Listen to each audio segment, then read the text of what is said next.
All right, how we're doing, everybody? It's time for the postseason, game one of this best of three series in between the number four seeded Baltimore Orioles and number five seeded Kansas City Royals. Welcome into Big Fan Sports. I am Jaden Harper. Be with you throughout today, this game one, and I'll also be here later tonight for the Braves and Padres game at 8 o'clock Eastern time.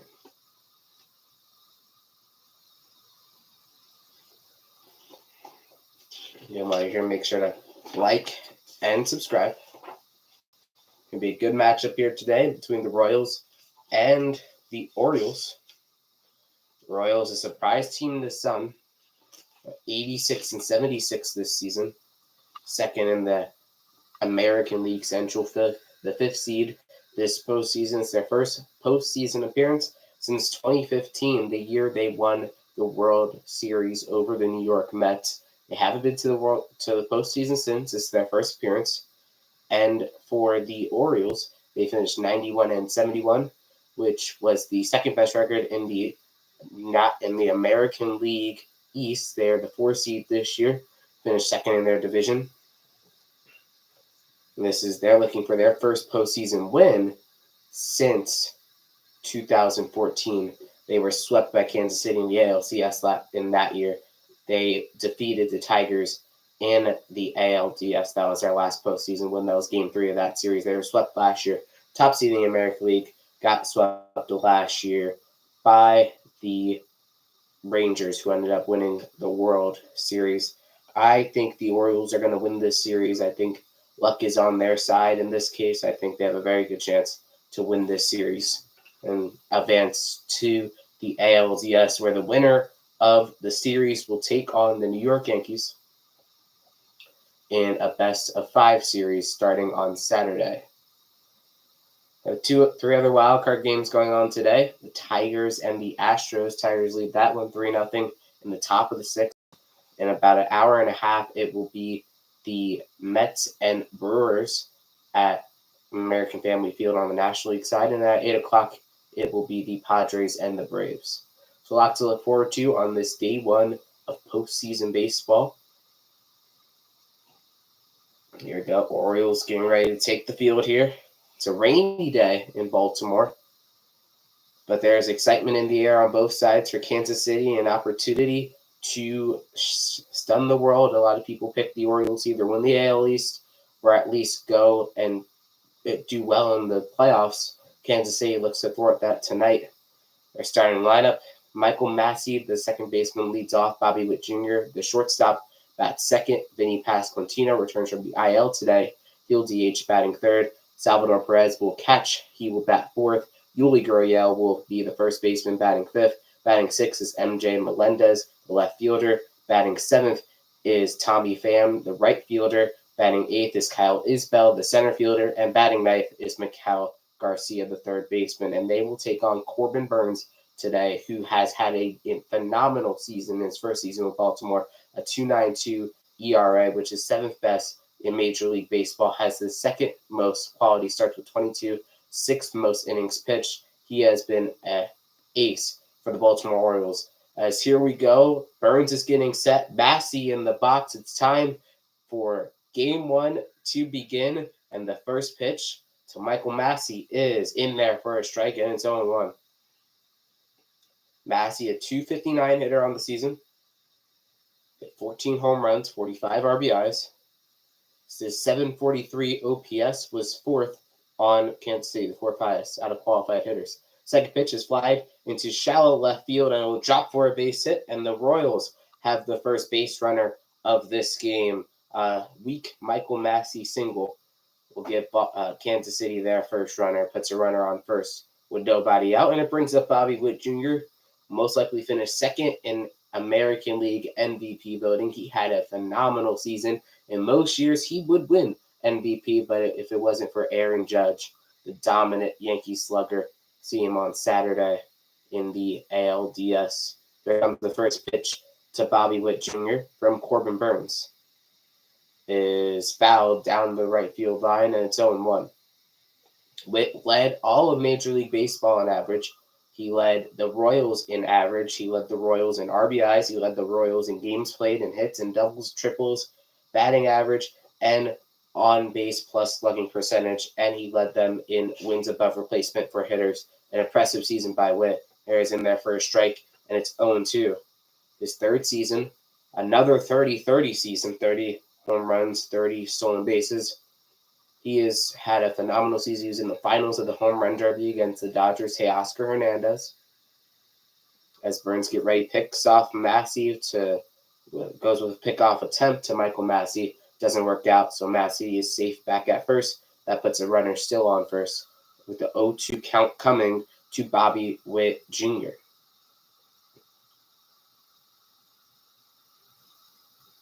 O2 is flied into shallow right field. Coming on is Santander, but Westberg, the second baseman, will come out there for the first out of the inning. The second baseman, Westberg, coming off of injury, makes the play, and that's the first out of the top of the first inning.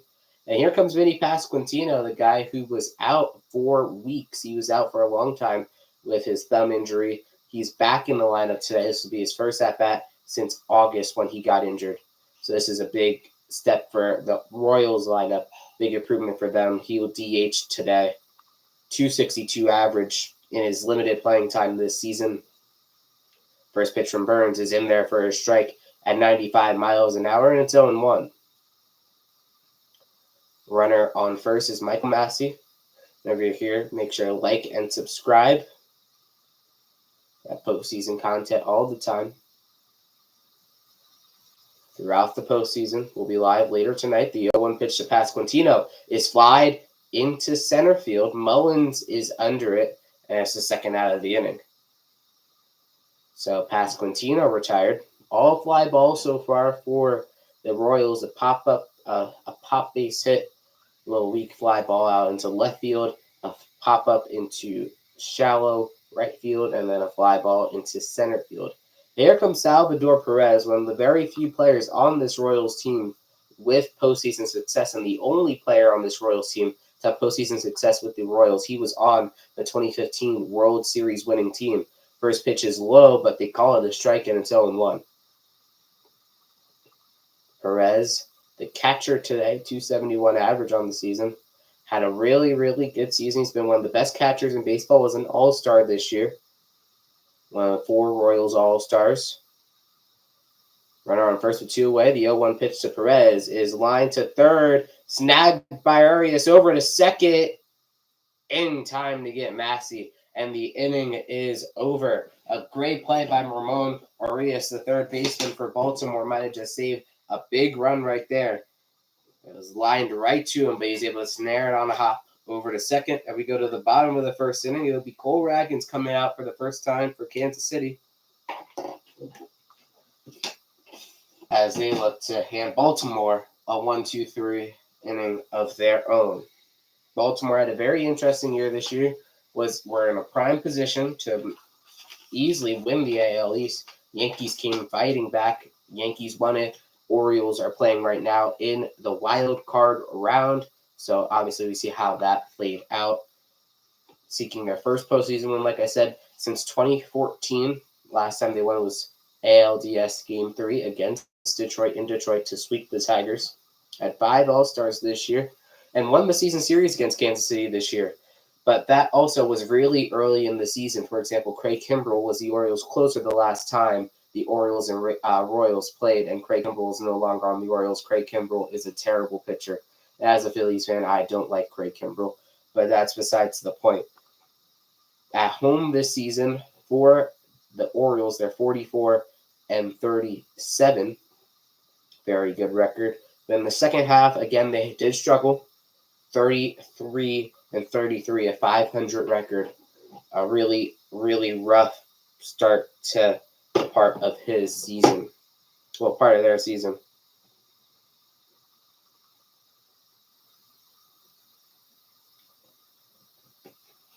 A lot of baseball going on down the stretch. It's the postseason. The American League wildcard round. We'll look at the Orioles lineup now. Gunnar, Henderson, the leadoff hitter. Jordan Westberg, just back from injury, batting second. Santander, 44 home runs this year, batting third. Mountcastle fourth, Rutschman fifth, the DH. Colton Cowser sixth. He's most likely going to be the Rookie of the Year. 7 for Marias, the third baseman. 8, Cedric Mullins. And the catcher today is James McKim. A very righty-heavy lineup, 3 lefties in it, against Cole Ragans. Had a great season for the Royals in his first full season with Kansas City. A 3.14 ERA, which is 10th in the American League. 223 strikeouts, second in the American League to Tariq Skubal. But he is ready. Henderson's in the box. Here comes the first pitch. Is down the left field line, foul. Henderson lost his bat right there. Almost right back to the backstop. And the count goes to 0-1. Ragans has been very, very big for Kansas City this year. Second highest WAR for any pitcher on the Royals this year, only behind Seth Lugo. He'll be starting tomorrow's game, which should be a big one against most likely Zach Eflin. Second pitch is in there for a strike to Henderson, and it's 0-2. Efficient so far, 2 pitches, 2 strikes by Ragans. Henderson takes his time out. 37 home runs this year for Henderson, which led all MLB shortstops, 92 RBIs. The other team in OPS, the pitch is in the dirt, and it is 1-2. There's rain in the forecast for today's game. We'll see if the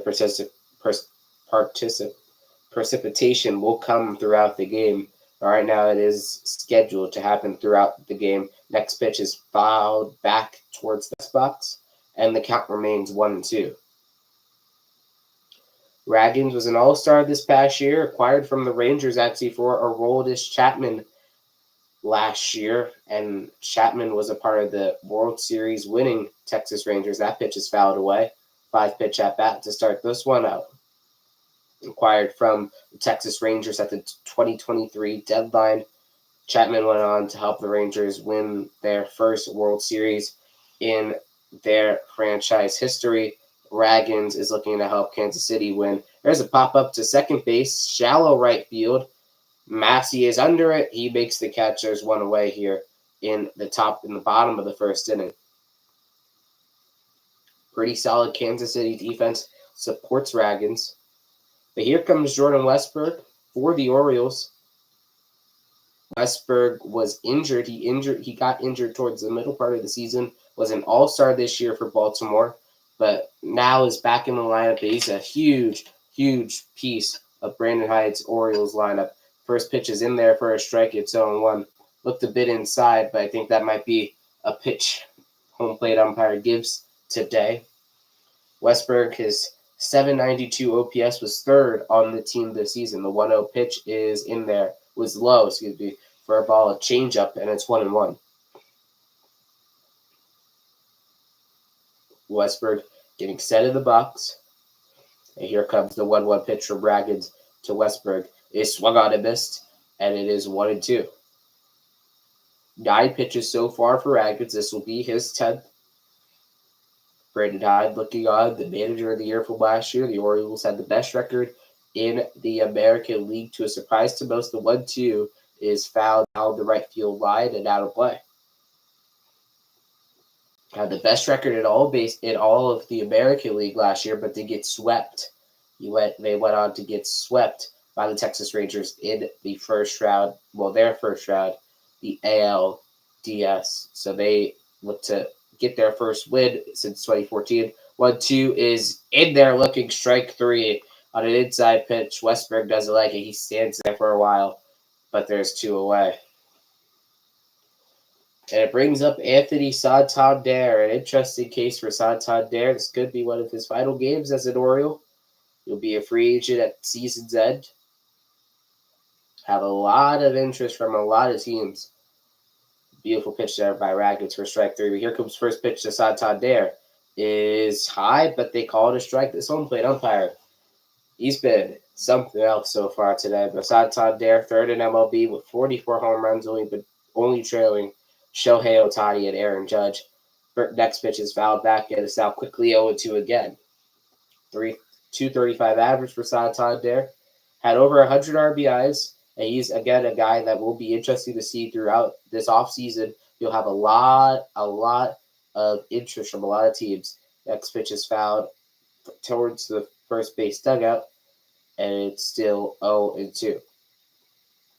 He has the 5th most home runs by any switch hitter in Major League Baseball in a single season, on Mickey Mantle, Lance Berkman, and Chipper Jones. Next pitch is outside, a curveball, and it's 1-2. 15 pitches so far for Cole Ragans. Pretty efficient so far. Santander stepping into the box. The 1-2 pitch from Cole Ragans is popped up. It will get out of play. Behind home plate, it'll be a foul ball. Sellout crowd in Baltimore for this big wild card series. It's the first time the Orioles have hosted a wild card game, anything. It's the second time they've been in the wild card. First time was there's a changeup, and Santander holds. It's 2-2. The first time only time they ever been in the wild card was against Toronto back in 2016, where the infamous Edwin Encarnacion walk-off home run ended their season. The 2-2 pitch to Santander is popped up into shallow right field past Quintino going out. Massey calls him off, and it's a 1-2-3 inning for Cole Ragans. So we're through one here in Baltimore. Top of the first, we go to the top of the second, it is 0-0. Again, thank you for watching so far. Make sure to like and subscribe. Be live later tonight for the Padres and Braves game 1. Should be an interesting one. Braves going with A.J. Smith-Shawver as their starting pitcher. Chris Sale, to some, the runaway winner for Cy Young. I disagree. I think it should be Zach Wheeler. But for some, the runaway Cy Young winner in the American League will be taking on, will not be able to pitch with a back injury. So will be Smith-Shawver. Most likely tomorrow will be Max Fried, and we'll go from there with that series. They obviously don't know yet. It depends on if we do get a game 3. Right now, they list up for the Padres. It'll be Dylan Cease. Braves don't know yet. They did use Ronaldo Lopez for 1 inning of relief yesterday in their game 162 doubleheader against the Mets.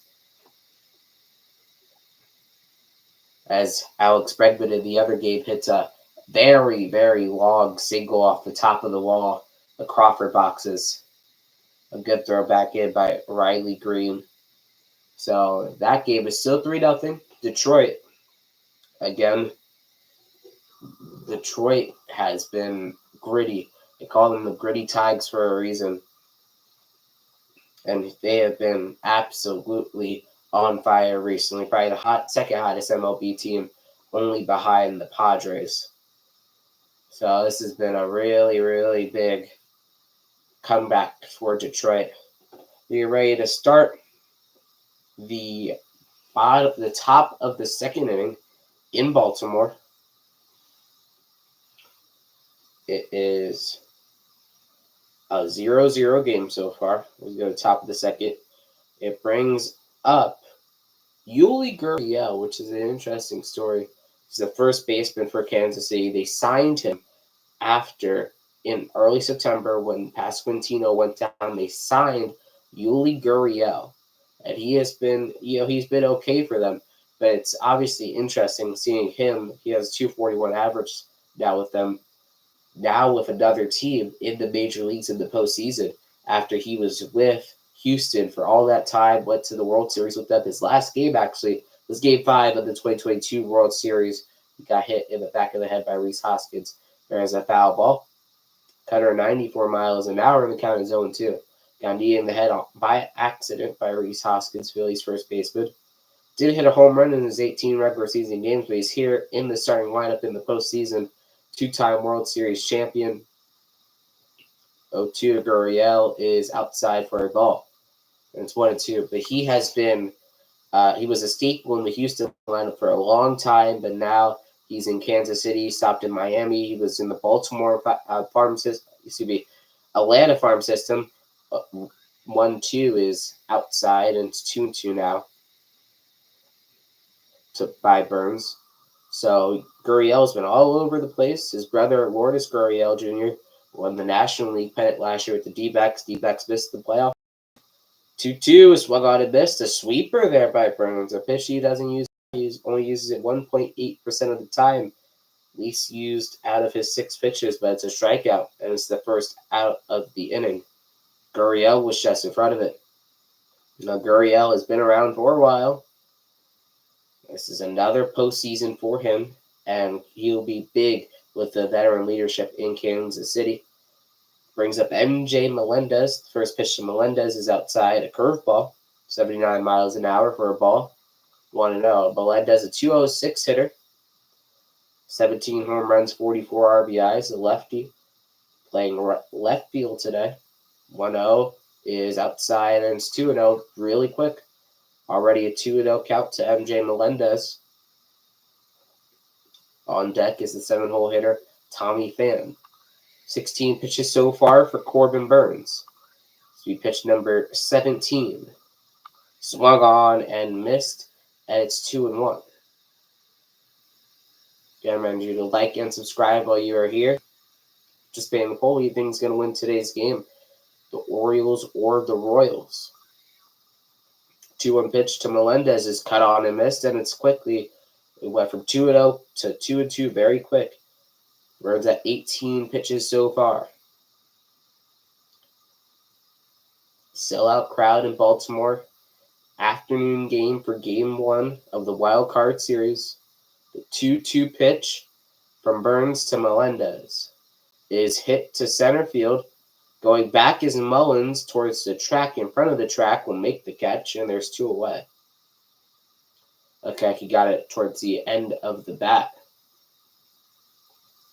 And it will bring up Tommy Pham, the guy who was traded from the White Sox, the worst team in Major League history, got on to the Cardinals. Cardinals let go of him, and now he's with Kansas City. He's the 7-hole hitter today. 248 during the regular season. The first pitch is fouled towards the Orioles dugout, and it's 0-1, a cutter. The pitch that Burns uses the most. The Royals have gotten a lot of players throughout the season. They got Paul DeYoung. He's out in the lineup today. They got him from the White Sox in a trade. Robbie Grossman from Texas. Ball is low in the dirt. And it's 1-1. They got him from Texas as well. Pham from the Cardinals. So they've been able to get players just from the minor league teams, and they've been able to help their roster and give their roster more experience. There's a pop-up. Shallow center field, Westberg on the edge of the grass makes the catch, and the inning is over. A 1-2-3 second inning for Corbin Burns. As we continue the Wild Card Series, Game 1 of a best-of-3. Winner takes on the Yankees starting Saturday at Yankee Stadium for the best-of-5 LDS, the American League Division Series. Orioles looking for their first postseason win since 2014. The Royals are back in the postseason for the first time since 2015, when they took 4 out of 5 games from the Mets to win the 2015 World Series. Again, I'll be live later tonight when the Braves take on the Padres. Be live tomorrow for Game 2 of the Mets-Brewers series. And obviously, we'll see what happens. Maybe we'll be live on Wednesday, maybe not. It depends on Thursday. Depends on the results of these first 2 games. Houston's still up. Well, Houston's still down 3-0 to the Tigers. Other games starting in about an hour. Mets and Brewers. And Padres Braves tonight at 8:30. Should be some really good games going around tonight and throughout these next couple of days, and into a pretty solid weekend of potential matchups. The Phillies could be playing the Mets or the Brewers, the Dodgers against the Padres or the Braves, two pretty intriguing matchups, a potential division rivalry in between the Orioles and Yankees in the ALDS. The gritty Tigers against the Guardians. You could see the Astros against the Guardians. They finally finish up their series that they weren't able to finish up this past weekend due to weather. It could lead up to an Astros Yankees ALCS. They have a lot of history, so this could be a very, very, very exciting next couple of weeks around Major League Baseball.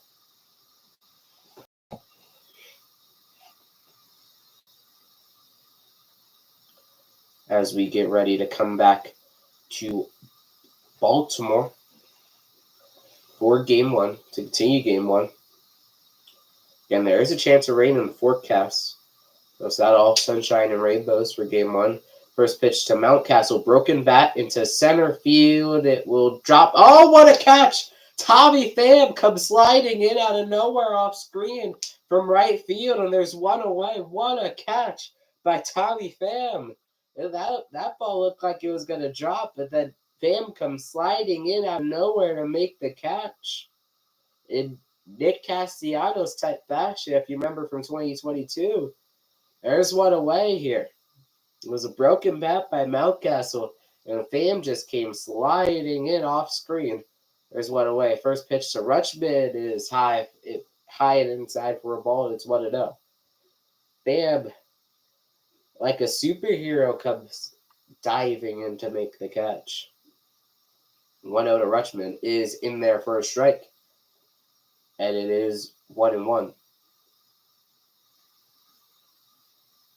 Rutschman with 79 RBIs on the season. Third on the team. Had a tough stretch throughout the year. It's a swing and a miss. And the count goes to 1-2. Had a tough year. Through June, his batting average is at 294, all the way down to a 194 since. His OPS was at 821 through June. It's now a 564. It was a 564 throughout the second half of the season. Next pitch is swung on to this, and strike 3. Throw it out to first to finish it out, and there's 2 away here. A strikeout by Raggins. There's 2 away in the bottom of the second. Been a rough going for Rutschman. It's continued to get dropped down in the lineup. Was an all-star this year, though. Raggins continues his strikeout dominance. Was second in the American League with 223 strikeouts. Only to Tariq Skubal. First pitch to Cowser is lined through the whole base hit. It gets past Gurriel and Massey, and Colton Cowser has the Orioles' first hit of the postseason. The most likely AL Rookie of the Year puts one right through the gap for a base hit. The Orioles have a runner on, trying to look to do some damage. It'll bring up the 7-hole hitter, Ramon Arias. Gurriel was not able to get there. Here comes the first pitch from Raggins to Arias. It is high, not deep, shallow. Coming on is Melendez. He'll make the catch, and the inning is over. Even though there was a single, pretty quick work for Cole Raggins, will go to the third scoreless in Baltimore in Game 1 of the postseason for these two teams. Teams that most people did not believe would have met courses during the postseason, considering where most of these teams started at. Well, Kansas City most of them had no expectations to make the playoffs, and now, Baltimore did, but definitely not Kansas City, but they've surprised everyone. You would say that Matt Quintara, the Royals manager, would win AL Manager of the Year. He would have, not for AJ Hinch, who has helped his Tigers, his Gritty Tigers, make the postseason out of nowhere, honestly. Just like the Tommy Pham catch. If you get a chance, look it up on YouTube. I'll post something after this game. It was an incredible catch. Potentially a game-saving catch, honestly.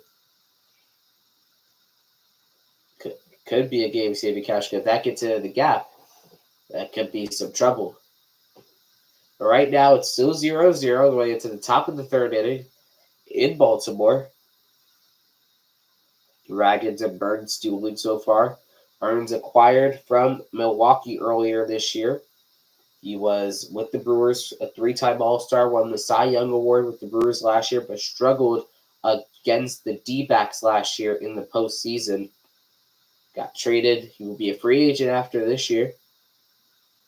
So it'll be interesting to see where he lands after the dust settles in February. See whether he stays with the Orioles or if he goes somewhere else. Houston's been a name floated around. There's been a lot of places floated around, so we'll see where he lands. Again, thank you for watching so far. Make sure to like and subscribe while you're here. Greatly appreciate it. As Kyle Isbell gets ready to step into the box, the center fielder for the Royals today. In this day one of the wild card series. Again, I'll be live later tonight for the Braves-Padres game. That's at 8:30. First pitch to Isbell is a curveball outside, and it is 1-0. Burns uses his curveball 21.5% of the time. His second most used pitch.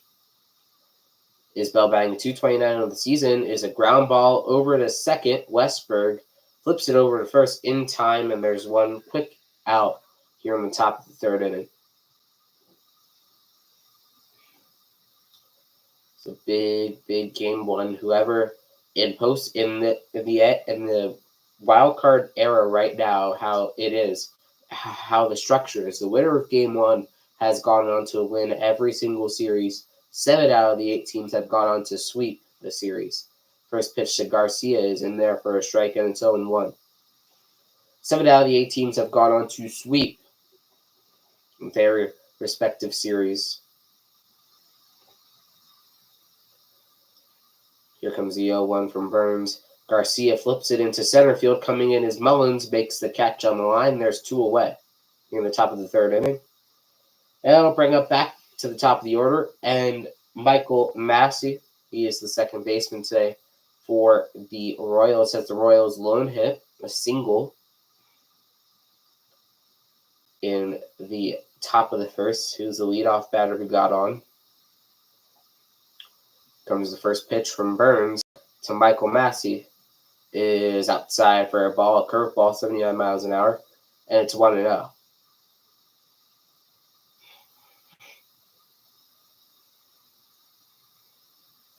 Five flyouts so far for Burns, 2 groundouts and a strikeout. This one is lined towards right field. It is a foul ball. And the count goes, we'll go to 1-1.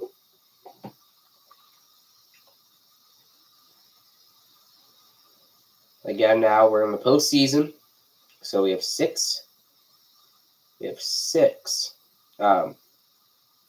umpires instead of the normal 4. There's a changeup low in the dirt, and the count goes to 2-1. Now 6 umpires, 1 on each. Now outfield line, left and right field. 2-1 pitch to Massey is a ground ball, foul. I think they're saying it hit his foot. Came back into fair territory, but yeah, they're saying it hit his foot. So it's a foul ball, and the count goes to 2-2. Well, we'll remain at 2-2.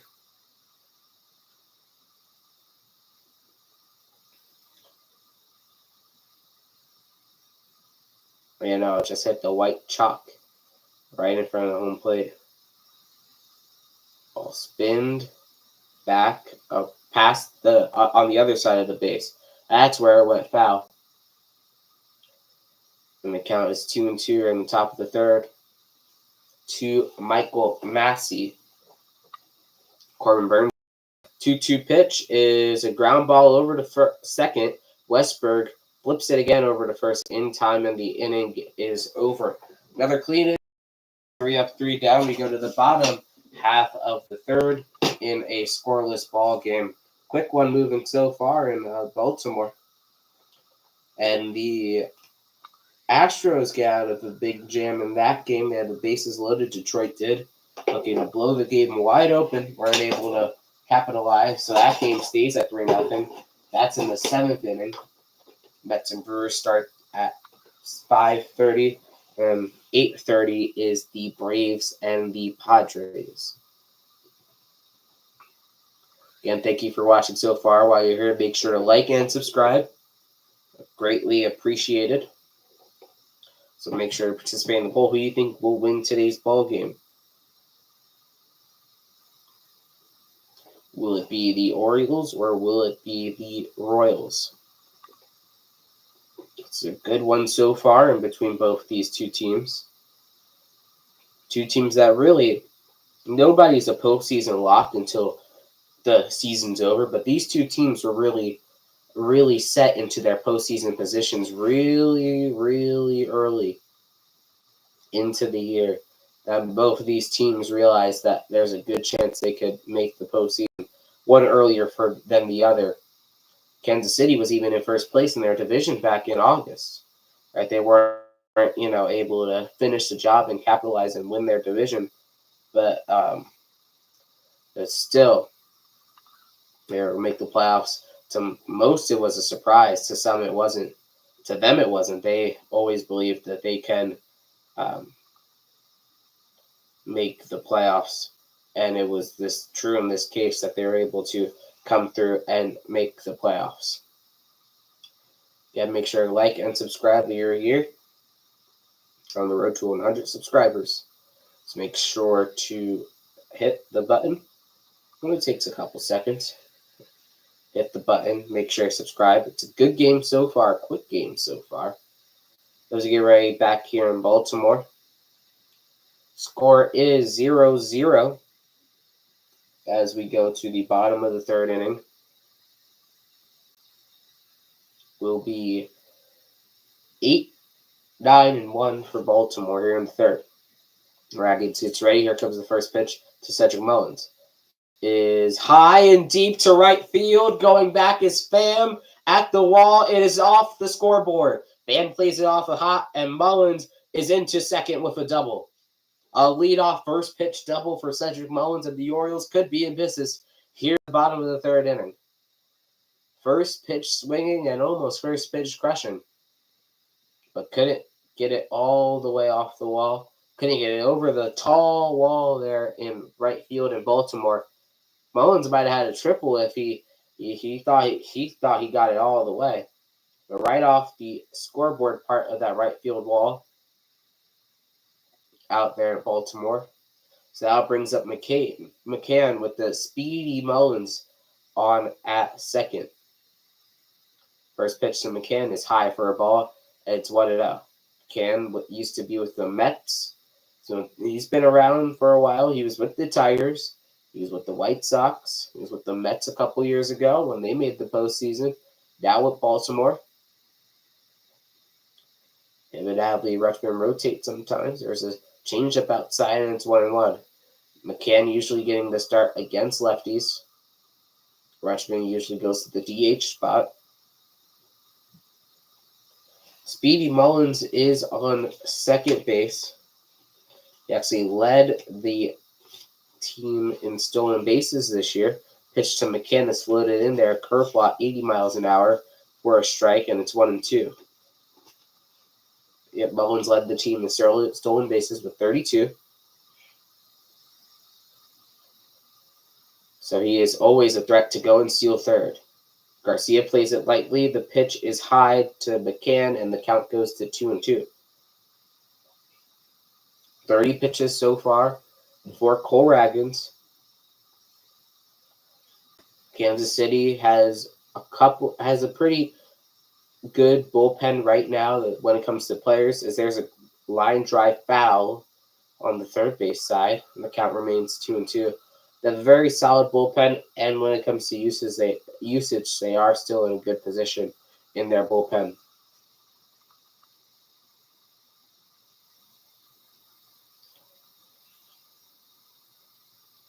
Mullins takes his lead off his second. The pitch to McCann is fouled back, and the count remains 2-2. At the bottom of the third inning.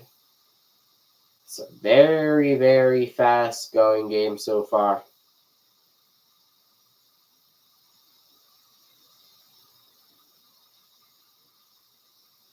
2-2 pitch from Raggins to McCann is in the dirt, and the count is 3-2. Perez stops it, so Mullins doesn't have the chance to advance. First time these two teams have met in the postseason since 2014. Baltimore crowd is getting fired up. Ooh, they are loud. They are fired up for this game. 3-2 is swung on and missed. Strike 3. He loses his bat. Chucks it. Almost took a coach's head off. There's one out here in the bottom of the third. Now, this has been something Baltimore has been waiting on. They have been waiting for an opportunity to avenge last year's loss. Honestly, a lot thought that they had a really good chance to go to the World Series and go deep into the postseason, but that just didn't happen. The Rangers, a more experienced team, beat them. Here comes Gunnar Henderson, 0 for 1 in his first at-bat. The pitch is grounded towards first. Gurriel has it, will take it to the base himself. There's 2 away. Mullins, though, will advance to third. There is the go-ahead run 90 feet away with 2 outs in the bottom of the third. And it will bring up Jordan Westburg for the Orioles. He's had a really, really good season. The regular season is 792 OPS. Today, he's hitless in his one at-bat. The first pitch is driven deep to left field, turned around as Melendez towards the wall. He will make the catch right in front of the wall, and the inning is over. Westbrook should have hit that about 3 years ago. That would have been a home run, but not now after they extended the wall. We go to the top of the fourth inning in a scoreless game, a quick game so far, actually. This one has been flying by, especially considering it is the postseason. This game has been flying by between 2 really, really, really good pitchers in Cole Raggins and Corbin Burns. A reminder, I'll be live for tonight's Braves-Padres game at 8:30. So make sure to be on the lookout for that one. End of the 7th in Houston, and still 3-0 Tigers. Scoreless innings, 6 scoreless innings for the Tigers pitcher Tariq Skubal. Incredible performance with 6 strikeouts. He's able to limit the Houston offense. His next start we'll see what his next start is. Depends. Most likely would be next Monday. That would be game 2 if the Tigers do advance. Right now, they are in a prime position to advance. So get ready here for the top of the 4th inning. Leading off would be Bobby Witt Jr., followed by Vinny Pasquantino, Salvador Perez. This is a big, big, big moment in the game for these two teams. We'll see how Corbin Burns attacks. His pitch uses throughout the season, he uses a 45% cutter, 21.5% curveball, 12% of the time he threw his slider, 11% of the time he threw his changeup, 7% of the time he threw his sinker, and about 2% of the time he threw his sweeper. It's been sweeper heavy so far. Got Gurriel, especially, he got him on a sweeper swing and a miss, strike 3. So we'll see if he keeps using that in this one. Witt gets ready to take the box.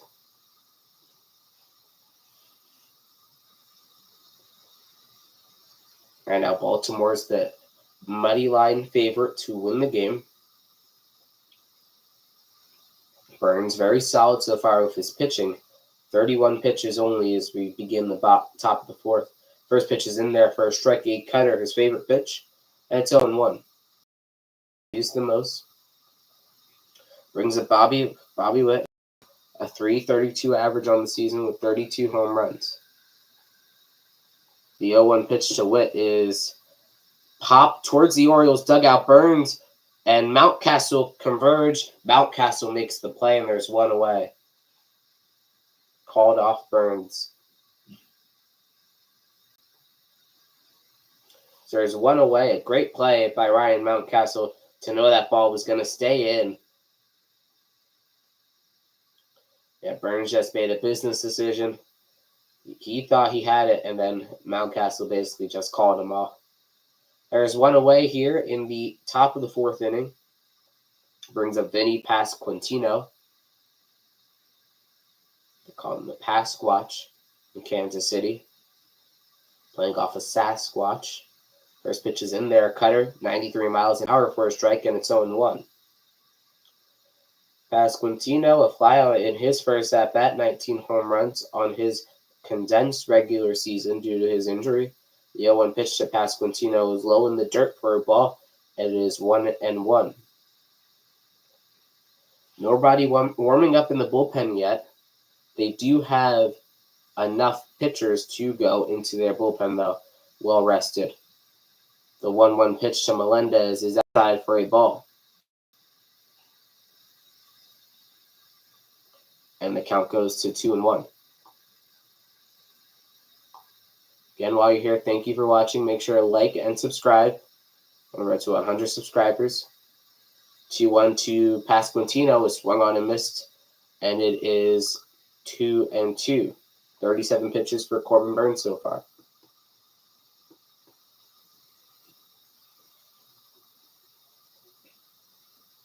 The 2-2 pitch from Burns to Vinny Pasquantino is fouled towards the Orioles dugout. We'll do it again.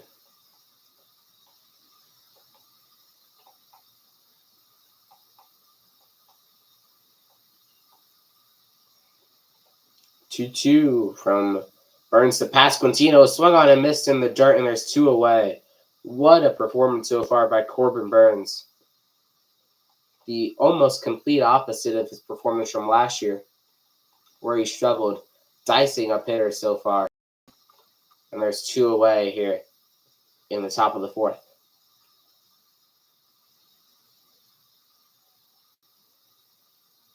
And it brings up Salvador Perez.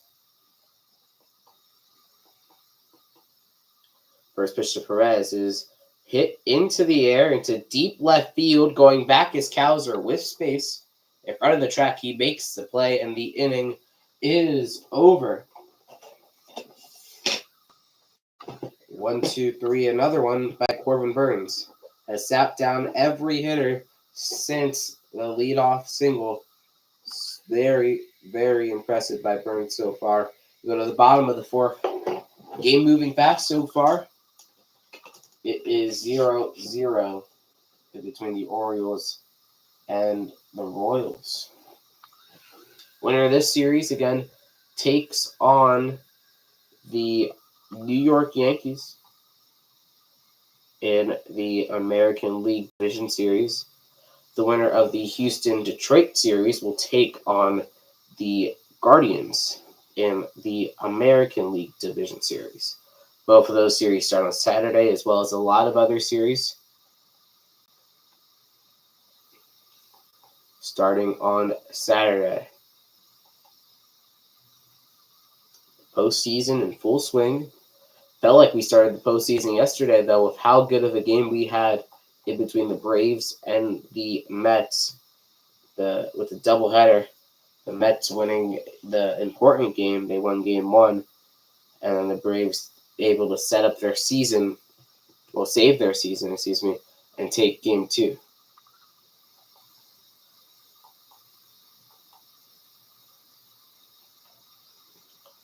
As we get ready for the bottom of the fourth inning, it's going to be Santander, Mountcastle, and Rutschman for the Orioles. It should be. I'll check that. Great game so far. It will be live later tonight for the Braves Padres, starting at 8:30. And then we will be live for tomorrow night's game in between the Mets and Brewers. Again, while you're here, make sure to participate in the poll. I have a big poll going on. See who you think will win today's game in between the Orioles and the Royals.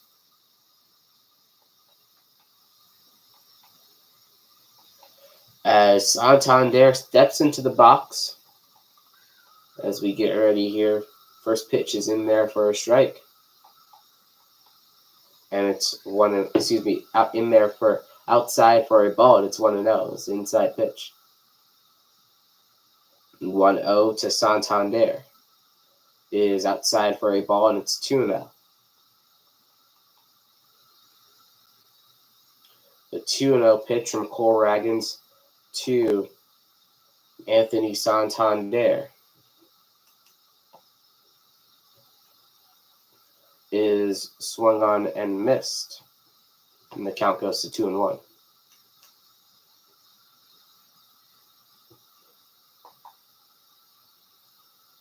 Two 2-1 pitch. Now from Cole Ragans to Anthony Santander is high, and it's 3-1. No action either bullpen yet. Low pitch count for both pitchers. 40 so far for Ragans. Burns a little higher than that. They did face a couple more batters that Ragans have. Both of them have been very dominant in this game one. This 3-1 pitch from Ragans to Santander. Doesn't want to give him anything to hit. It swung on and missed, and the count runs full as 3-2. A cutter. Pitch that Ragans uses the fourth most out of any of his pitches throughout this season.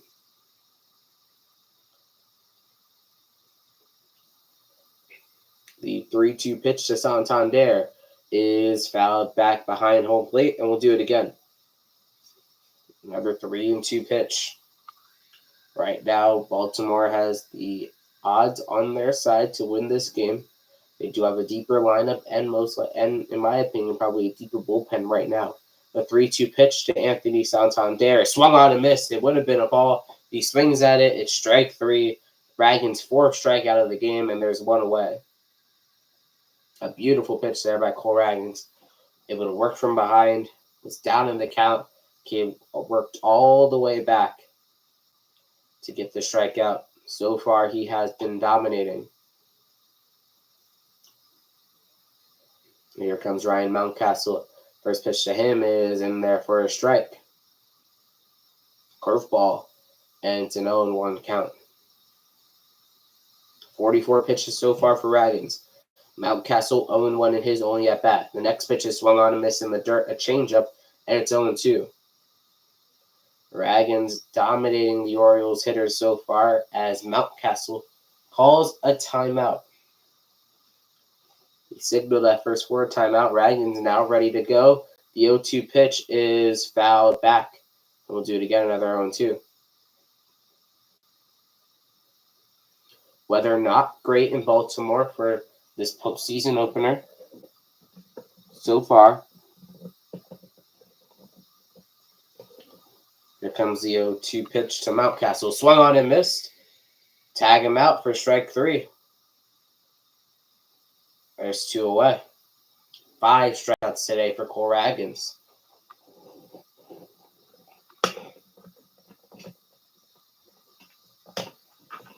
Two away. And it'll bring up Adley Rutschman. Rutschman struggled a lot in the second half of the season. Would be big if the Orioles could get him hot for this postseason push. As he steps into the box here. Ragans readies his glove. Here comes the first pitch to Rutschman. Is high for a ball, high and inside, and 1-0.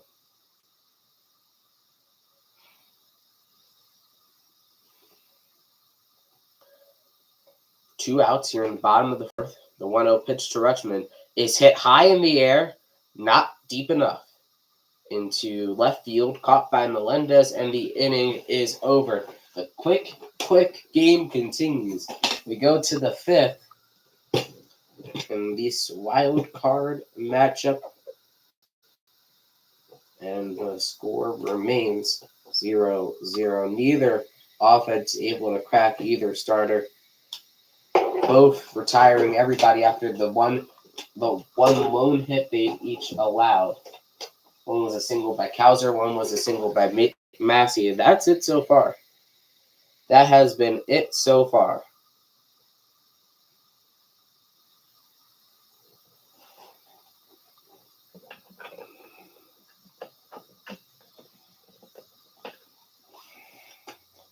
very dominant so far. Has Ragans and Burns. Burns going out there for his 5th inning of work. Has lasted much longer than his past postseason starts. Burns has never been known as a great postseason pitcher. Trying to rewrite that narrative this year before potentially a big fall for him being a free agent.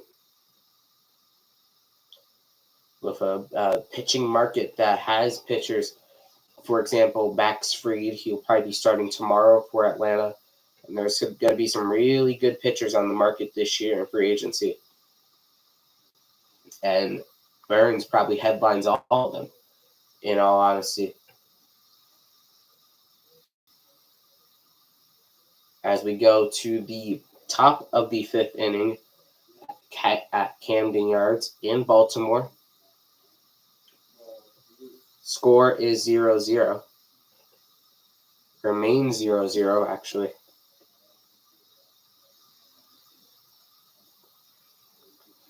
It's a good game so far. Have a lot more to go in the postseason. Both of these teams need 13 wins to win the World Series, which is the ultimate goal for everybody.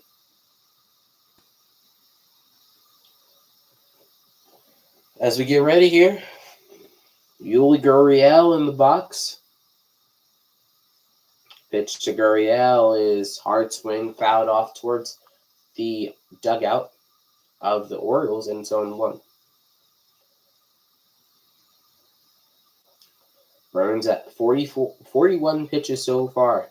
He'll be lining himself up for a potential complete game. Sweeper outside, and it's 1-1. He got Gurriel in the 1st inning on the sweeper. Might be trying to go back to the well there. See if Gurriel can pick up on the habit of the sweeper. Okay, while you're here, make sure to like and subscribe. The 1-1 pitch is in there for a strike, and it's 1-2. You got on the road to 100 subscribers. Takes a couple seconds to hit the like and hit the subscribe button. The 1-2 pitch from Burns to Gurriel is in the dirt, balanced a cutter, and it's 2-2. On deck for the Royals is MJ Melendez, their left fielder. After that would be Tommy Pham. Those are who are due here in the top of the 5th. The 2-2 pitch to Gurriel is inside out swing into center field, base hit, and the Royals finally break through for the first time since the top of the 1st inning. It's a base hit by Yuli Gurriel. That puts a runner on for Corbin Burns, a little more pressure. Something he hasn't really dealt with so far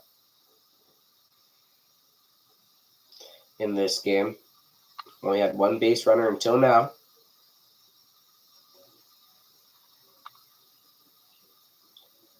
Here comes Corbin. The pitch to Melendez's line to first base, and what a play by Ryan Mountcastle. A line drive caught, tags the base, double play, and there's 2 away here in the top of the 5th, and the crowd rises to their feet in Baltimore. What a play by Ryan Mountcastle. Line drive caught, tags the base, 2 away. A double play, a 3 unassisted double play at that. And interestingly enough, if he doesn't catch it, it would have been a foul ball. But he was able to snare it on a hop and tag first to end the inning. Well, to get the second out of the inning. It'll bring up Tommy Pham. First pitch to Pham is fouled away, and it's 0-1. Through 8 in Houston, it's 3-0 Detroit. The Astros are down to their final 3 outs for Game 1. Again, every team that's won a Game 1 has won the wild card series. The pitch is outside to Pham, and the count goes to 1-1. And interestingly enough, last year, every series besides the NLCS, the winner of Game 1, won the series. The next pitch is in there to Pham for a strike. Only time that didn't happen was the NLCS in between the Phillies and the D-backs. Phillies went up 2-0 in that series. The D-backs ended up coming back to win the series. Baltimore is getting loud. The rally towels are waving. Burns is ready. The 1-2 pitch from Burns to Fan is in the dirt. Sweep right 85 miles an hour. Baltimore is starting to get loud. They're getting behind Corbin Burns. Waving their rally towels all around. The 2-2 from Corbin Burns to Tommy Pham is swung on and missed a sweeper, strike 3. A great performance by Corbin Burns so far as we go to the bottom of the 5th inning. It's a 0-0 ball game. He walks off the mound to a standing ovation from the Oriole faithful. What a performance so far by Corbin Burns, and he doesn't seem he's close to finish yet. He's only gone 5. He's still under 50 pitches. Very, very impressive by Corbin Burns so far today. Dominating for Baltimore.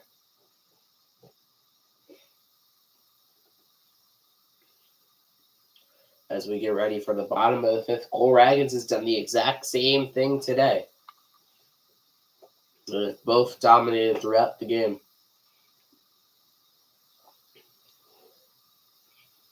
3 base runners in total allowed throughout this one. And it's not surprising considering who's on the mound. 2 of the best pitchers in all of baseball, especially all in the American League. But they all do have bullpens rested, though. You know, they do have bullpen availability on both sides. We look at Kansas City's bullpen. Only one pitcher hasn't pitched in the last 3 days, which is Lucas Erickson. They got him from Oakland at the trade deadline, the right-hander. Everyone else has pitched because they did go with a type of bullpen game on Saturday and Sunday after clinching. Lugo only went 2 innings on Saturday in his final start of the regular season. And then Sunday was more of a bullpen game for them. So get ready for the bottom of the 5th inning in Baltimore. Be a recap video after a full day of games today. It's been a lot so far early into the day. You have Detroit up 3-0 against Houston right now. Kansas City and Baltimore going at it 0-0 in that game. So a low-scoring postseason so far.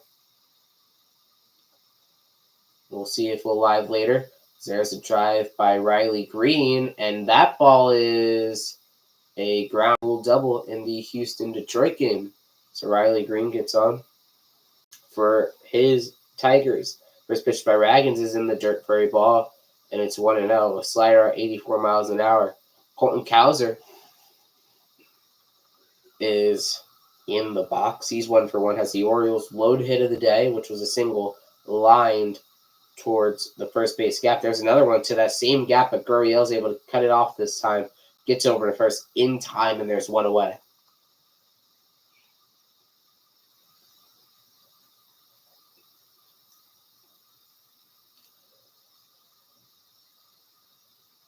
.51 pitches so far for Cole Ragans. Very, very efficient. So has been Corbin Burns. It's a shame that Ragans, if this performance might get overshadowed, even gives up 1 run. First pitch to Urias is out inside for a ball, and it's 1-0. Seems like there are a couple of Royals fans in Baltimore, but it is majority Orioles fans. A really strong fan base. Next pitch is fouled away off the screen, the netting behind home plate, and it's 1-1. A strong home base who wants to see their team win and finally win with this young core. They have a very young core. It's the first time they've had back-to-back postseason appearances since the 1996-1997 season. So the Orioles are on the verge. Next pitch is outside for a ball. It's 2-1. They feel like they're on the verge of really breaking out and excelling here. The 2-1 pitch to Urias is in there for a strike, and it's 2-2. No action in either bullpen yet. as Arias calls his timeout. Borderline pitch that has been given all day by the home plate umpire. Ragin so far, 15 balls, 40 strikes, so total amount of pitches is 55. Here comes the 2-2 pitch to Arias. Is ground ball foul, hit himself, and the count remains 2-2.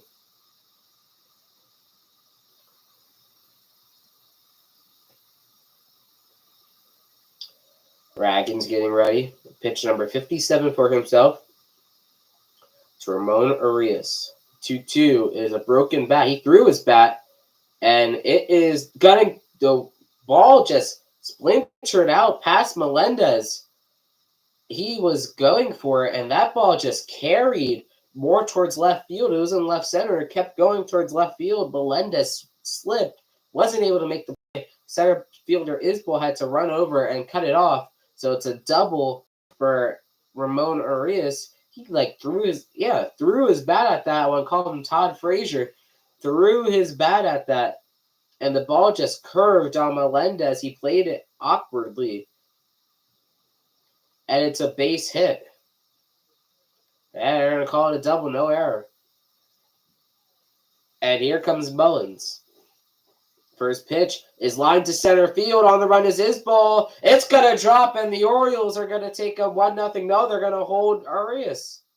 They hold Ramon Arias, and there's going to be runners on the corner with one out. That might come back to cost Baltimore there. Now they have a runner 90 feet away, but they might, they're in a position for a potential double play. Ramon Arias didn't really read it well off the bat. It was towards the end of the bat of Mullins. Arias didn't really read it well. He first went towards the bag, then he came back, went towards third, and they stopped him at third. Mound meeting right now. Perez leads it while the Royals infielders try to rally their young pitcher. As it's James McCann in the top of the Orioles order. Most of Camden Yards standing at its feet. They rise in Baltimore. The biggest moment of this game with the biggest opportunity on the line for either team. Back-to-back hits, a double and a single, and it brings up McCann. He's 0 for 1 today. Ragin's ready. The first pitch to McCann is swung on and missed, and it's 0-1. Change up right there. 59 pitches for Ragin. This will be 60. McCann with a 664 OPS in his limited amount of time in the lineup this year with Baltimore. Here comes the 0-1 pitch to Ragin's. To McCann is swung on and missed, and the count goes to 0-2. This is huge right here. I know it's early, but this could really determine the game. It feels like this is a game where one run will determine who wins and who loses. Swung on and missed a huge strike 3, and there's 2 away.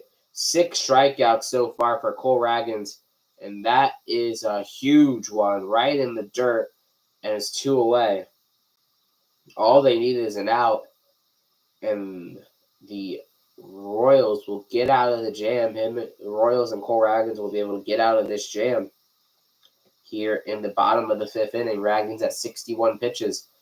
But it's not going to be easy. He has to face Gunnar Henderson, the 2024 All-Star. Fly out and a ground out so far today. 37 home runs on the season. The first pitch is in there for a strikeout and it's 0-1. Henderson had an incredible regular season. Struggled in last year's postseason. In 3 games, had a home run though. Looking to drive in the first run of this game. Is high for a ball and it's 1-1. No action in either bullpen yet. 63 pitches for Ragins. Camden Yards is coming alive. The 1-1 pitch from Ragins to Henderson is outside and it's 2-1. Mullins and Arias will both take their leads off of first base. Henderson getting ready in the batter's box. Back-to-back fastballs by Ragins. Had a cutter in the first pitch. The 2-1 pitch to Henderson is in the zone, fouled away. Another fastball, and the count goes to 2-2. No walks by either team so far. Perez steps out in front of the base to give out signs. As we get ready for the fifth pitch of this at-bat. Runners on the corners with 2 away. We're in the bottom of the 5th inning. Henderson is ready. The 2-2 pitch by Raggins is swung on and missed. Strike 3. Huge strikeout. He yells. He's fired up. The inning is over. Raggins escapes the jam and keeps the Royals in this game.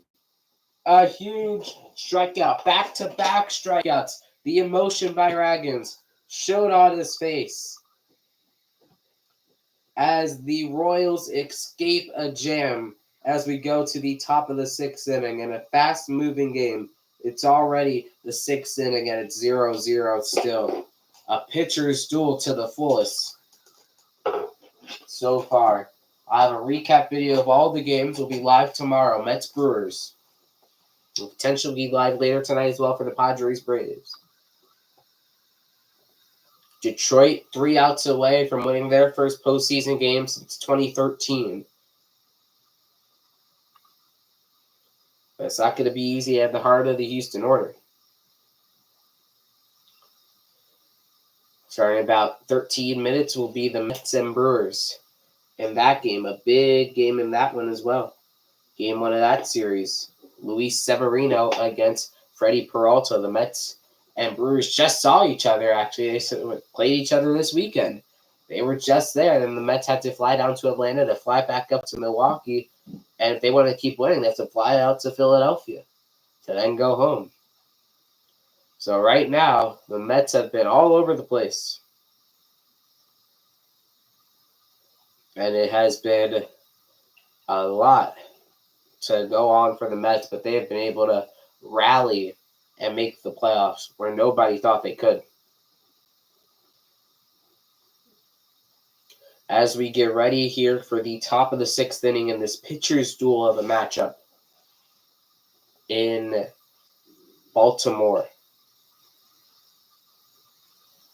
The big game going in Houston right now. 3-0 with Yordan Alvarez up at the plate for Houston. The pitch to Alvarez is fouled out away. Bottom of the 9th inning.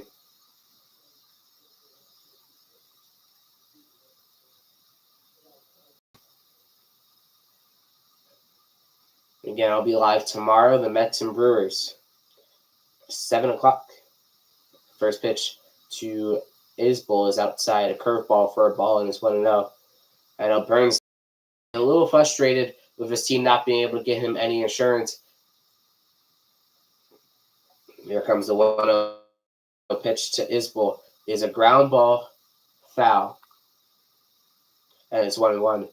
Alvarez hits a double off the wall for Houston, so they could be trying to do something here in the bottom of the 9th inning, trying to win game 1.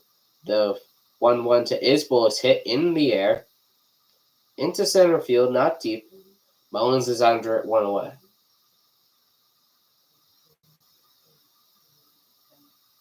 Here, and Burns has been able to use his cutter a lot and has induced a lot of weak contact outs, ground balls, fly balls, pop-ups. That's been big for him today. The pitch he's used the most. Comes Miguel Garcia. First pitch to him is low for a ball, and it's 1-0. Garcia 0 for 1. He's the 9-hole hitter for Kansas City. Neither team has allowed a walk yet. 6 combined hits so far. Next pitch to Garcia is outside a sweeper, and it's 2-0. 6 combined hits for each team. Burns is actually talking about his cutter, we talked about before. Burns has had the most outs recorded on a single pitch since 2021 based off his cutter. The 2-1 is fouled away. Yeah, it's now 2-1, excuse me, to Miguel Garcia. It's the 9-hole hitter. Third baseman today for Kansas City. It'll be a top of the order Michael Massey due up. The pitch is a cutter outside. Burns thought he had it, but the count goes to 3-1. First 3-ball count of the day for Burns. Looking to get a runner on here. 3-1 pitch to Garcia is in there for a strike, and the count runs full.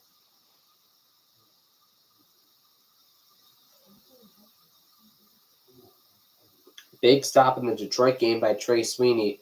It is an infield single by Alex Bregman, but there will be runners on the corner, but prevented a run from scoring. The 3-2 pitch from Burns to Maikel Garcia is fouled down the right field line, and the count will remain full. On deck is Michael Massey, one away here in the top of the 6th inning. 60 pitches thrown so far by Corbin Burns. This will be number 61 on the day. 3-2 is fouled away again, right over the bullpen of the dugout of Baltimore. And the count remains 3-2.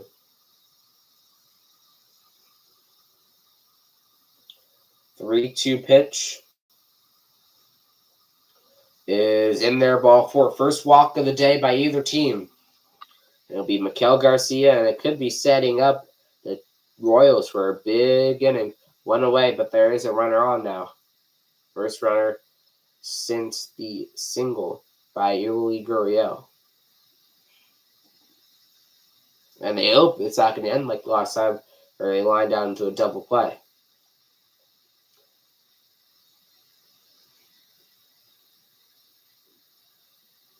First pitch to Massey is in there for a strike, a cutter, and it's 0-1.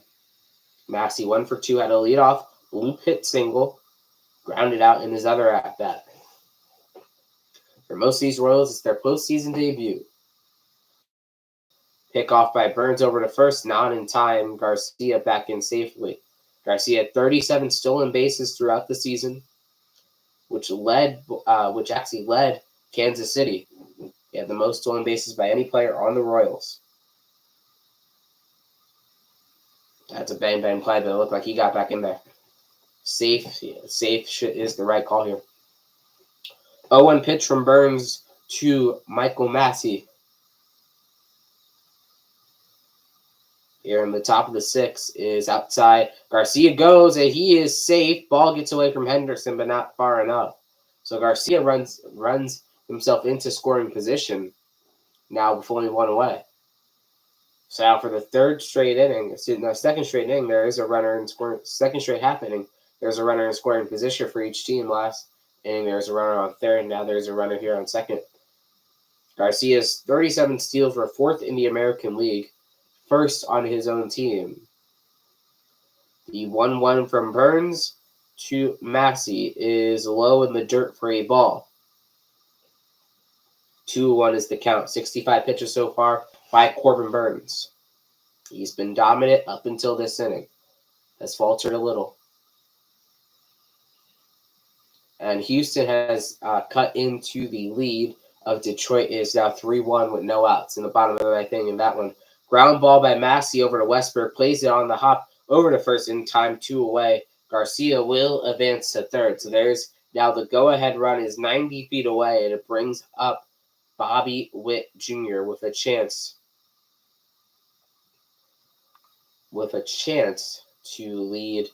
to give Kansas City their first lead of this game.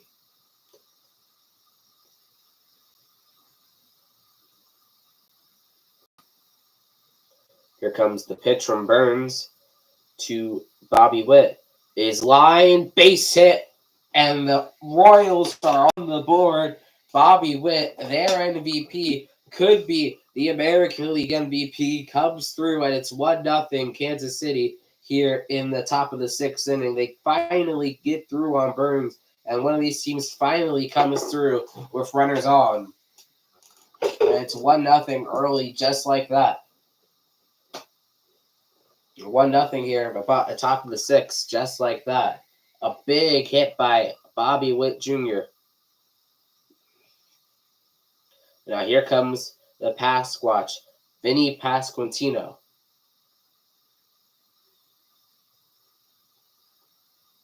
Try to get Witt out at first on the pickoff move. Doesn't work. 2 away here in the top of the 6th. 0 for 2 today is Pasquantino. There comes the first pitch. Is outside for a ball.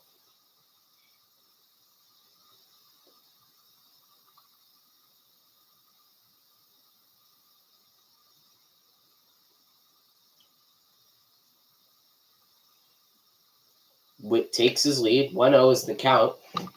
They try to pick off Witt again. Doesn't work again. The count remains 1-0. Witt had 211 hits, which led the MLB. Most hits by a shortstop since Derek Jeter back in 2012. The 1-0 pitch to Pasquantino is in there for a strike. Cutter, and it's 1-1. Tomorrow, Seth Lugo will be the pitcher for Kansas City. Potentially now as they close out the series. And it will be to be determined for Baltimore. Most likely Zach Eflin will be the pitcher. The 1-1 pitch from Burns to Pasquantino is outside. Witt tries to go. He is gunned out by James McCann. James McCann in with that throw. And the inning is over. Kansas City runs himself out of the inning. They're going to look. We're going to have a look here. Oh, that's close. That's actually closer than what I thought initially. And it initially looked like he was out by a mile, but now that call might actually be overturned. He actually looked like he got his sliding at him. I don't know if they're going to review it or not. I think they are. That was a worth reviewing here because that could be a runner in scoring position. You're in a big playoff game. Right now, the inning is over, and we're going to the bottom of the 6th in a 1-0 game. Well, let's look at this review. I'm looking here on ESPN. He looks... Oh, that's a bad angle. We can't tell. The tag gets there. He does make the tag, but it does make the base, though. This is the best angle here. Yeah, he looks like that call's going to stand. Unless they see something that we don't. It looks like that call's going to stand.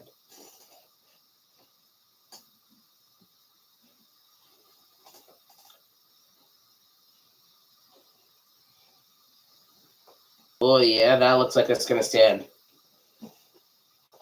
1 out for the Tigers in the bottom of the 9th. Victor Caratini is up for the Astros. He's their first baseman. 1-0 is the count in a 2-run game. A base hit would tie it. Swing and a miss by Caratini. As they keep looking at this Witt replay review here, it's a tough call. Yeah, he looks out. Yeah, they're going to keep the call. That's probably the right decision there. They keep the call. Witt is out running at second, so the inning is over. Burns doesn't give up more than the one he did, but it is 1-0 Kansas City. A team finally breaks through in this one on a Bobby Witt single. Pitch from Brisky to Caratini is in there for a strike. Need an out here if you are Detroit. It's a 1-2 count. Runners on second and third. A base hit will most likely tie this game up for Houston. They were down 3-0. Offense looked dead through most of the game. Caratini! Line drive caught by Green. No one's tagging. So there's 2 outs. Runners on second and third. Looked like for a second there might have been a chance that ball is going to get down and at least make this a 1-run game, if not tie this ball game up. But it doesn't get down.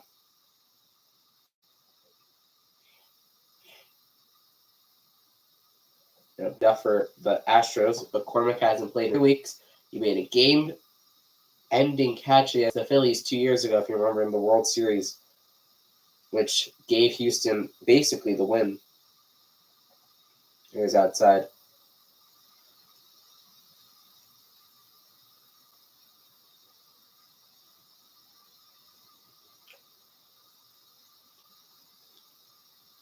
Tigers getting ready. Pitch is lined foul. It's a big moment here. Again, like I said, the winner of Game 1 has gone on to win the Wild Card Series every single time. in this new format. In 2020, this format happened. That was not the case. But since they've started it exactly like this, the winner of game one has gone to win every single time. And the Astros are now down to their final strike. Big pitch here by Bo Brisky against Victor Carantini. Mets and the Brewers getting ready for their game as well. Starting about right now on ESPN. If you want to check that out, I'll be right for their game 2 tomorrow. We'll see about Thursday. On a recap video after tonight's Braves-Padres game with everything throughout the day. First pitch to Westberg is low for a ball. 1-0. 67 pitches so far for Cole Ragans. Bobby Witt Jr. has given Kansas City the lead, a 1-0 lead here in game 1. The 1-0 pitch to Westberg is hit high, not deep. Coming in is Melendez towards the line. Will make the catch. And there's one away here in the bottom of the 6th. Besides that one blunder last inning, a little traffic on the bases. Ragans has really been able to work efficiently so far in this game. Both pitchers have been able to be very efficient. It's just they've run into little areas where they have struggled. For Ragans, he was able to get out of his little traffic. For Burns, he ended up giving up a run, which could be the difference in this game. The first pitch to Santander is outside a curveball. It's 1-0. Ragans wants a new ball. Throws that one out. Ragans, 4 hits, 7 strikeouts in today's game. The next pitch to Santander is in there for a strike. 70 pitches for Cole Ragans so far. The 1-1 pitch to Santander is hit high, not deep. It's not even leave the infield, but really on the edge of the outfield grass, and there's 2 away here on the bottom of the 6th. A great outing so far for Cole Ragans. He has been dominating. There's 2 away. And the Astros now have the bases loaded here with 2 outs for Jason Hayward as Mountcastle fouls one back towards the screen, and it's 0-1. A big situation brewing in Houston. A lefty Jason Hayward coming up. The 1-0 pitch in the Kansas City game is in there for still. It's now 1-2. Right now, Jason Hayward in Houston has a chance to at least tie the game, if not give them the win. No action in the bullpen. The pitch to Mountcastle is fouled away. And we'll do it again. Just cannot walk in a run here.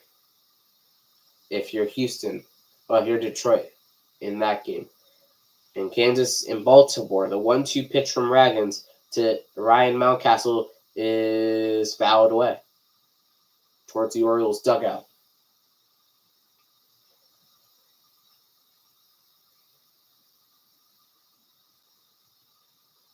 Mountcastle with a flyout and strikeout so far today.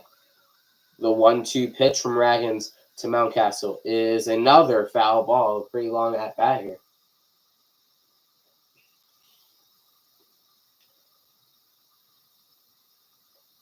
Mountcastle again 0 for 2 so far today. Waiting on deck is Adley Rutschman. The 1-2 pitch is a ground ball foul towards the camera well near the Royals dugout.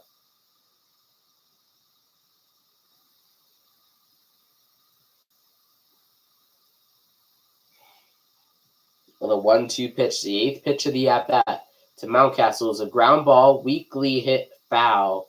And this at-bat, this gauntlet, you could say, continues.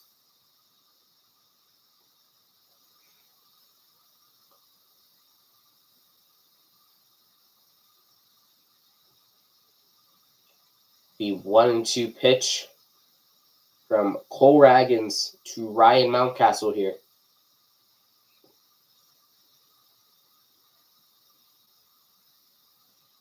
One, two. Ragans ready to deliver to Mountcastle. Swung on and missed. On pitch 80, Cole Ragans finishes Mountcastle. Dominant Cole Ragans in his first postseason start. As we go to the 7th inning, we're 2/3 through the way through this game. Caught, and the Detroit Tigers have won game 1. Just as we go to the top of the 7th, the Tigers survive in Houston, and the lights might be flickering for the Astros. And again, no team that has lost the season wildcard series has gone on to win the series, so a huge win is on the road. The Gritty Tigers stay at 1-0. And Jose Altuve was left on deck. How interesting is that? The man with so many postseason moments left on deck. Mets and the Brewers going on as well now. That game starting up in Milwaukee. Two teams that nobody really thought would be in the position they are in, but now they are here in the postseason. Again, one game now final. Detroit and Houston. Tigers win.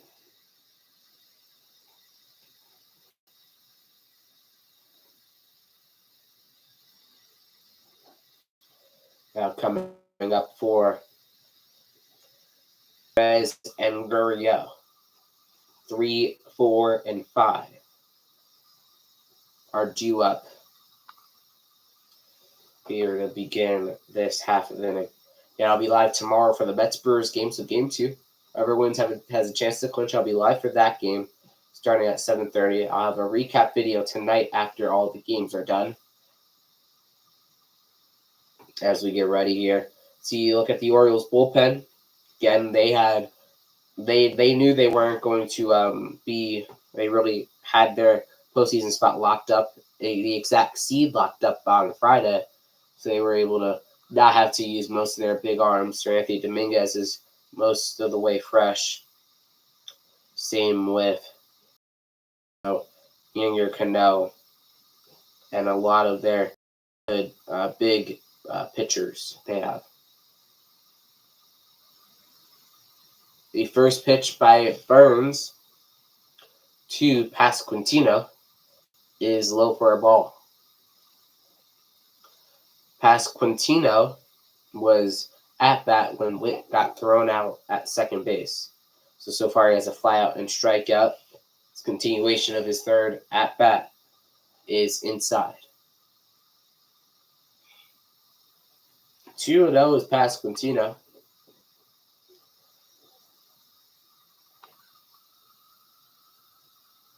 Burns is ready. 72 pitches so far. Here comes 73. Pasquantino hits it high, not deep. Coming in to shallow right, middle right. Santander makes it the play. And there's one away.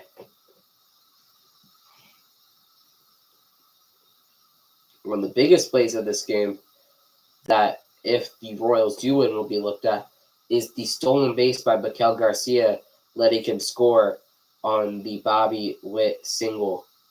As it brings up Salvador Perez here. He's also 0 for 2. 0 for 2s today on both sides. 0 for 3s, 0 for 0 for. Pitch to Perez is fouled away into the seats, and it's 0-1. No action in either bullpen yet. Both starters have been able to keep their pitch control, their amount of pitches under control as well so far. Pitch number 74, the 0-1 pitch, is inside, and the count goes to 1-1.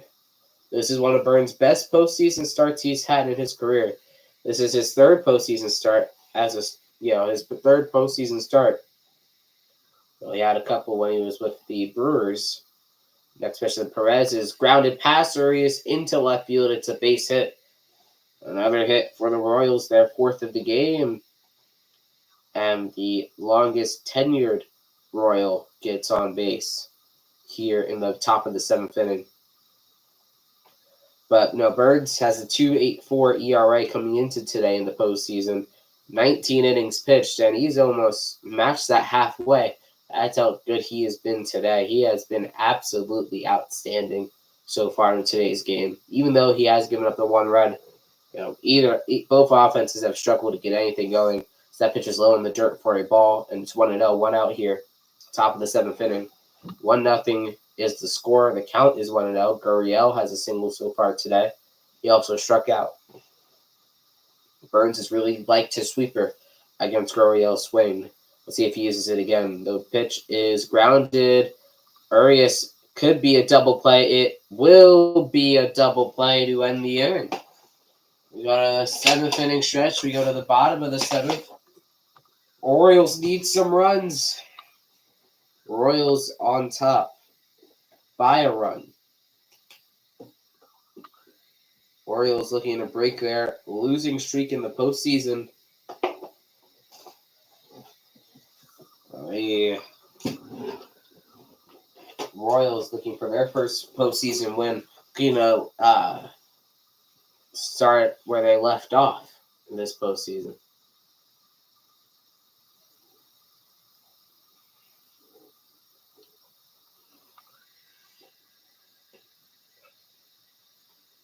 It will be the bottom of the 7th. Rutschman, Cowser, Urias for the Orioles. Against Ragans, he has been dominant so far. He's dominated on every single level so far in this ballgame.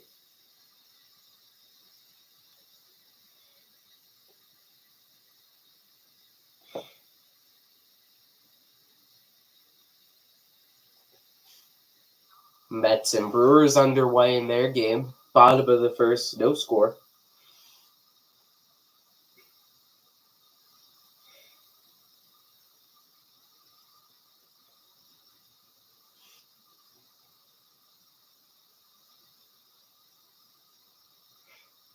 Houston is in trouble now, I'll tell you that. Again, like I've said multiple times so far today, team has, there's going to be a bullpen change. This is interesting. It's been 80 pitches so far today for the Cole Ragans. He has been very dominant, but they're going to pull Cole Ragans. It's going to be Sam Long out of the bullpen. This is an interesting move by Kansas City here. With how dominant he has been in the game, they're going to pull him after 6.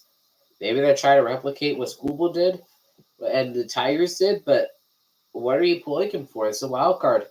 His next start wouldn't be until next Monday, so he'd get 5 days of rest. This is an interesting move here by the Royals. I don't think I personally I didn't see this coming. Most people didn't see this coming. They're pulling him really, really, really early. In my opinion, they pulled him way too early, honestly.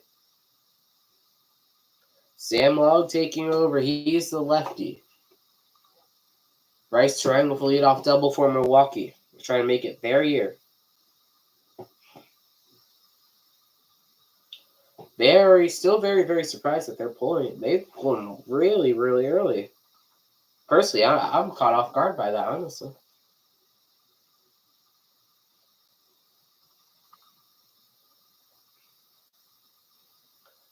Yeah, I would have thought they at least give him 7 innings, but they didn't even give him 7. They 6. So he has to a spectator for the rest of this one. First pitch is low for a ball to Rutschman. Interestingly enough, Burns, he might be in line for the loss, but he's going to pitch longer than Ragans in this game. Next pitch is in there for a strike, and it's 1-1.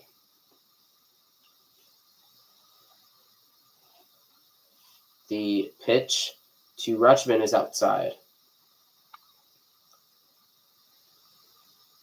2-1. It makes you think maybe there's a potential injury right now with Ragans, but I doubt it. I highly doubt it.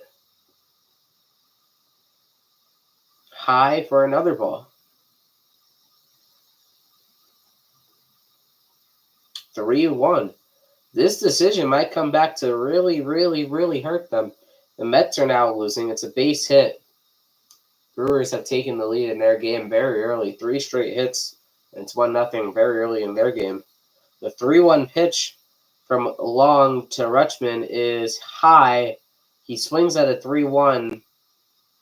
Isbell calls off Pham, and there's one away. This is a very puzzling decision, honestly.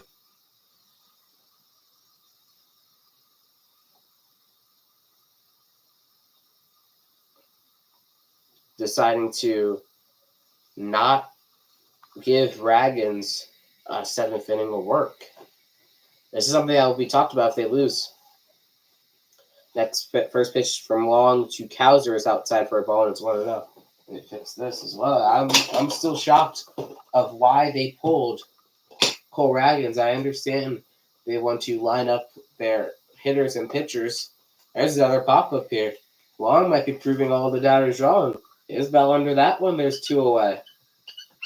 This might have been the right move after all. This is working out right now. It might be early, but there's 2 out back to back. Two high fly balls. And it brings up Ramon Arias right now. Looks like he will be the hitter.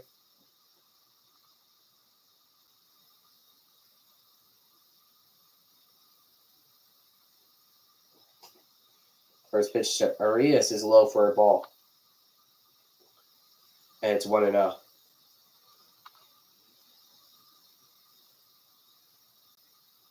Arias with a double and fly out so far in today's game. The 1-0 is high for a ball, and it's 2-0.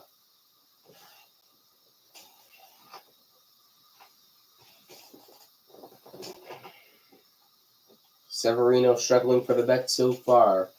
Brewers threatening to add on more and more. I'll be live for that game tomorrow. There's a ground ball to Witt. He fires it way from the hole, and he makes the play. What a play by Bobby Witt Jr., one of the best young shortstops in baseball.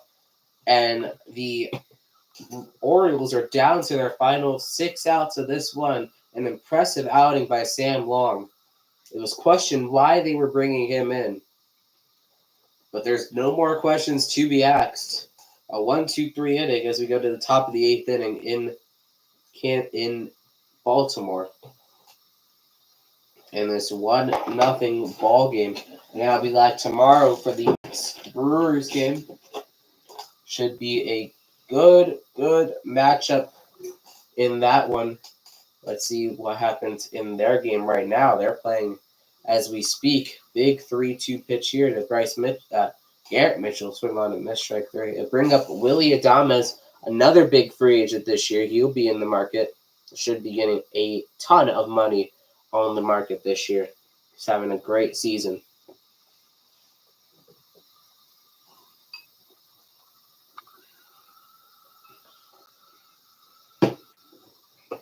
You're ready for the top of the 8th inning.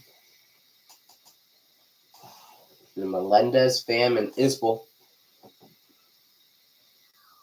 Interesting. We have a update on Raggins. He leaves the game injured with left calf cramps. Makes sense with the humidity in Baltimore due to the weather. So he's done for the day. They hand it off to the bullpen. Long doesn't disappoint. And now they're 6 outs away from taking game 1. And to most, it would be a surprise. Most did not see this coming, especially against a team like the Orioles, who have really dominated every step of the way this year. I've struggled, honestly, if this score holds, especially their offense. It has been the pitching. In this case, it would be the offense. It's been a packed crowd, but they haven't really been able to get anything going on offense. And the bases are loaded in Milwaukee for the Brewers. Severino frustrated right now. He's struggling right now. First pitch to Melendez is low for a ball. Burns is still out there. Look at this. Corbin Burns, 79th pitch. This will be his 80th pitch of the game. It's a 1-0. Is the count. Melendez is a fly ball. Coming in is Cowser in left field. He has it. He makes the catch. There's one away. Burns is still going. He's still going strong. This is the 8th inning. He might throw a complete game and take the loss. You rarely see that. In my mind, top of my head, last time you saw that was in 23 when Kirby threw a complete game, 8-inning complete game, took the loss. Right now, Keegan Aiken warming up in the bullpen. Pitch to Pham is in there for a strike and it's 0-1. Only 81 pitches so far for Burns. There's a realistic chance he might go the distance in this game. 0-1 to Pham is a ground ball to third. Urias up with it over to first in time, 2 away.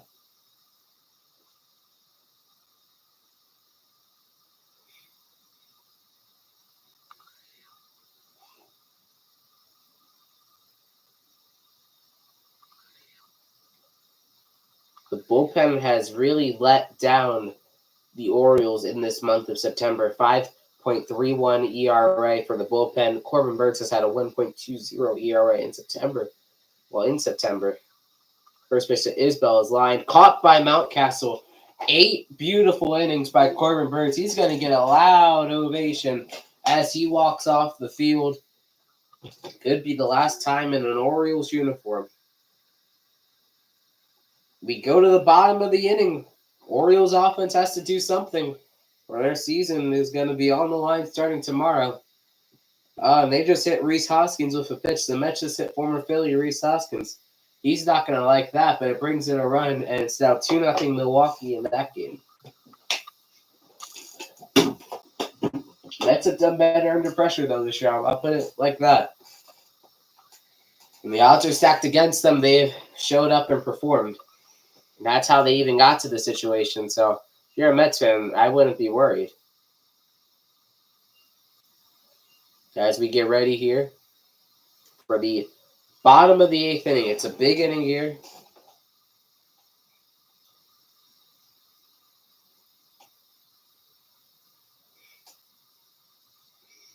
Kris Bubic will come into the game. He threw some pitches in Atlanta on Sunday. He's coming into the game. He is a lefty. So back-to-back, 3 straight lefties so far used by Matt Quatraro and this Kansas City pitching staff.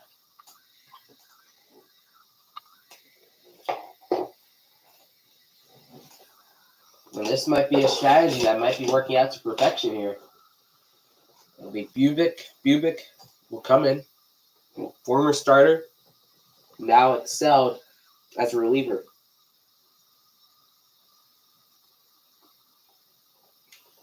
For Kansas City. It will be for the Orioles. It will be up at the plate here. It's a big moment in this game. It'll be Cedric Mullins, James McCann, and Gunnar Henderson. They're not going to go to their bench yet.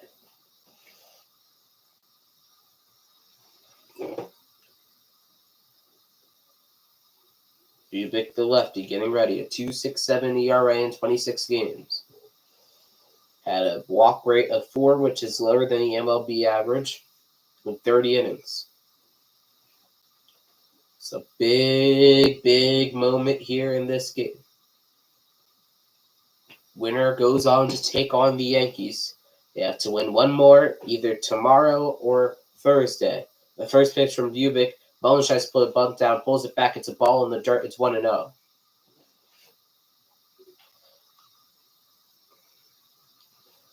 Mullins, coming into today, was 0-12 in his postseason career. Today he's changed that. He's 2 for 2, a single and a double. Pitch is swung on and missed the slider. It's 1-1.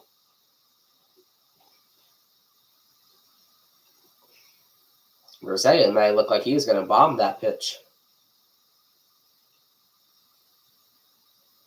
The 1-1 to Mullins is fouled away towards the Royals dugout, and the count goes to 1-2.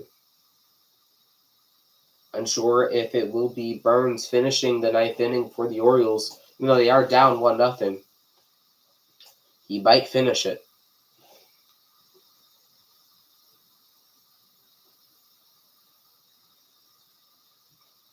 Bubick ready. 1-2 pitch, trying to put away Mullins.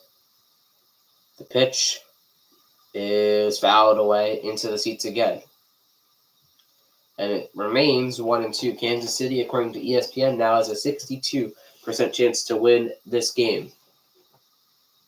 And again, in this postseason format, the winner, and there's a drive by Mullins into center field. Isbell is there, one away.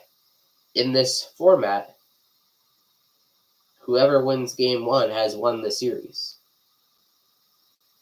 has gone on to win the series. So something to watch for potentially going into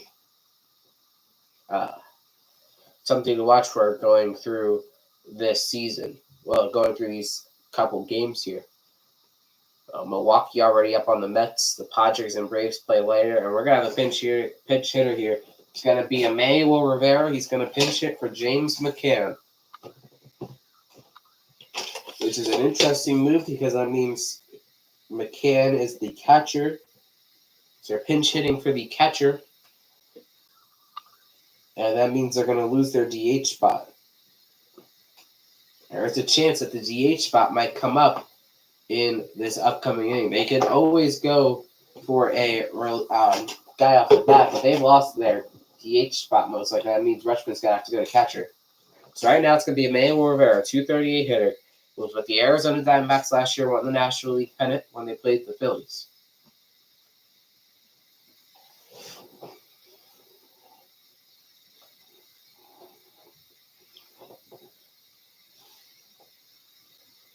Oh, 1 is the count. The strike on the first pitch. Rivera, 238 hitter, had a big game this past weekend in Minnesota for Baltimore. The pitch to Rivera is inside for a ball, and it's 1-1.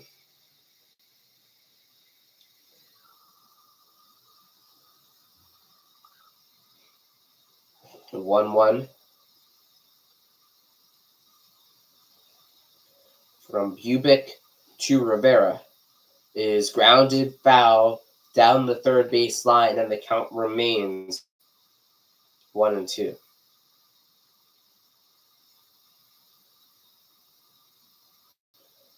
Bobby Witt Jr. right now would drive in the game-winning run for the Kansas City Royals if the score holds. The 1-2 pitch to Rivera, now fouled off the netting behind home plate, and the count remains 1-2. On deck is the leadoff hitter, and that's Gunnar Henderson for the Orioles. The guy who's really been the Orioles' most consistent player this year, in all honesty. The 1-2 pitch from Bubick to Emmanuel Rivera is grounded towards short. Witt over to first in time, 2 away here in the bottom of the 8th.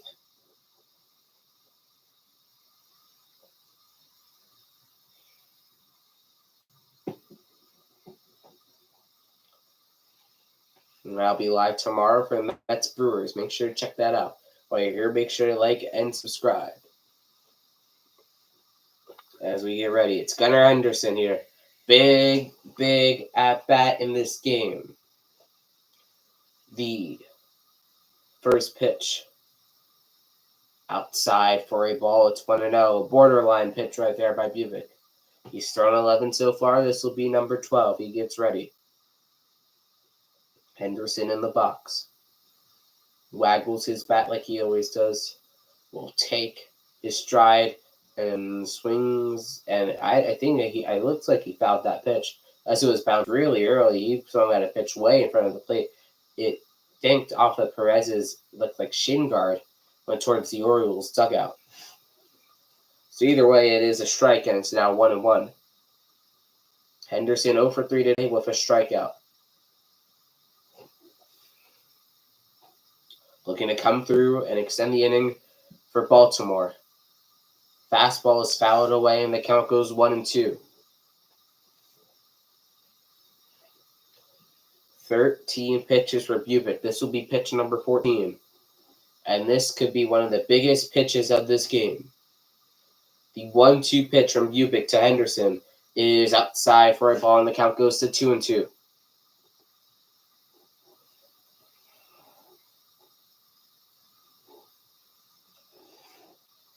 It's loud in Camden Yards. The 2-2 pitch from Bubick is checked to swing. The count goes full. This is a big pitch here. They rise at Camden Yards. The sellout crowd waves their rally towels. The biggest pitch of the game. The 3-2 by Chris Bubick to Gunnar Henderson is in the dirt ball for a huge walk for Baltimore, and that puts a runner on for Jordan Westberg, the man who was injured for a solid chunk of the year, came back, was an all-star this year, now has a chance to be the hero for Baltimore. Lucas Erg is warming up in the Royals bullpen. He would most likely close this game down. First pitch from Bubick to Jordan Westberg is high for a ball. What do you know? The Orioles fans are starting to get into it at Camden Yards. Westberg 0 for 3, a strikeout and 2 flyouts. The 1-0 pitch is in the dirt, blocked well. Henderson can't advance. And the count goes to 2-0. The Mets are going to get on the board in their game. It'll be a Jesse Winker single, might be even more here. It's at least 2-1. The ball hits off of Rhys Hoskins, and the game is tied. Mets have already tied the game. Look at these fighting Mets. Triple by Jesse Winker. 2-0 pitch to Westberg is swung on a miss, and it's 2-1. There's one thing here about the Brewers. I'll be doing their game tomorrow. They always struggle in October. That's a fact known at this point. Big pitch here. The 2-1 to Jordan Westberg is lined back up the middle, base hit. Henderson's going to push it. And he puts on the brakes when he rounds second. And it brings up Anthony Santander. Could be one of his last at-bats as a Baltimore Oriole. The longest tenured Baltimore Oriole. Has been there through the struggle. Now he's here in a position to give the Orioles the lead for their potential first postseason win since 2014. A very simple hit by Jordan Westberg. And that's going to do it. Bubick is done. Santander, the switch hitter, will go right, will go lefty. It'll be the righty Lucas Erg, acquired from Oakland, will come into the game. Baltimore is getting loud. They're waving the rally towels. Lights are flashing. Which is an interesting scenario to now watch. You got 3 guys Kansas City has been forced to use. It could potentially even be more. Another thing to watch is also, will Corbin Burns come back out? That could save the Orioles. Remember, there still is a game 2, and the Orioles, they don't really have a great starting rotation. So if you take Burns and he's able to go 9 today, win or loss, then the Orioles are in a really good position to win this, to have a really good game tomorrow because they have their whole bullpen ready to go. And some guys having close to 3 days off.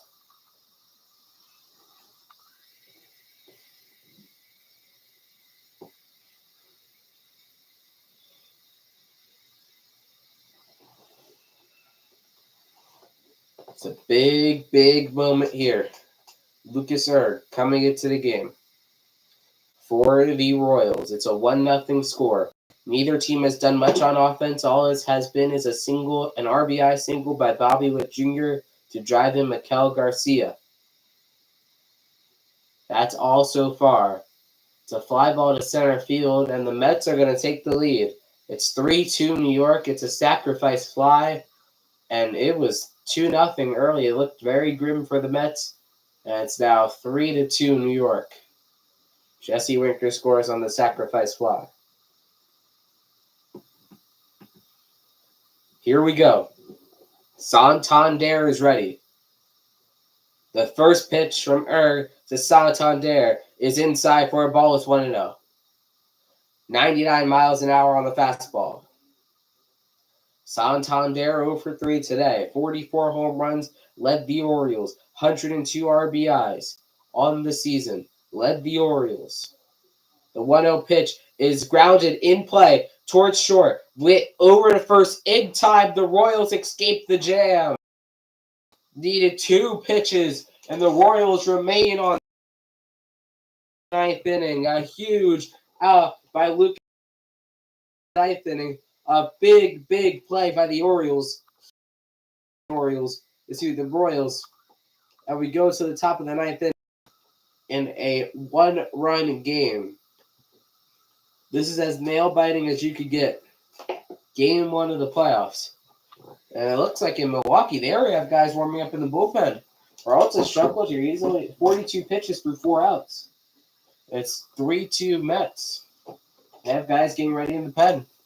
That's not what you want to see if you're Milwaukee. Former Brewer Tyrone Taylor strikes out. Second out of the inning. But it was going to be huge coming down the stretch here in Baltimore. Top of the 9th inning. We'll see what they end up doing. Will they leave Burns in, or will it be a new pitcher? Burns has dominated throughout the game. It's been all Corbin Burns. It's been the Corbin Burns experience in Game 1 of the American League Wild Card Series. He has struggled in the postseason in his career past. He has been dominant today.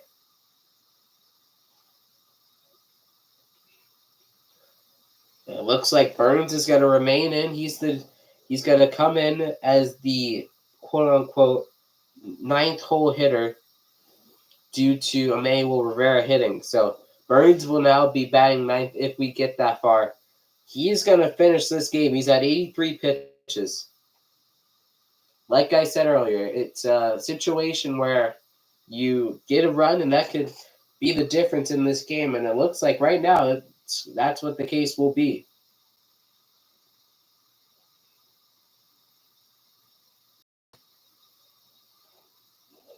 Now Adley Rutschman doing the catching for the first time today. The first pitch from Burns to Garcia is a ground ball base hit, and the leadoff runner is on against Corbin Burns. Garcia was thinking about making that too, but he scampers back to first. So that's a leadoff single. 84 pitches for Burns. I would think they're going to keep him in here. His pitch count is still really low. It's a base runner, but yeah, he's worked around multiple today. Garcia is actually the only one who scored the run. It's the only one Burns has been able to work around. That's it. And Hyde comes out. He lets Burns get a loud standing ovation in Baltimore. It is rocking in there for Corbin Burns, his potential last start as a Baltimore Oriole. He walks off the mound in Baltimore.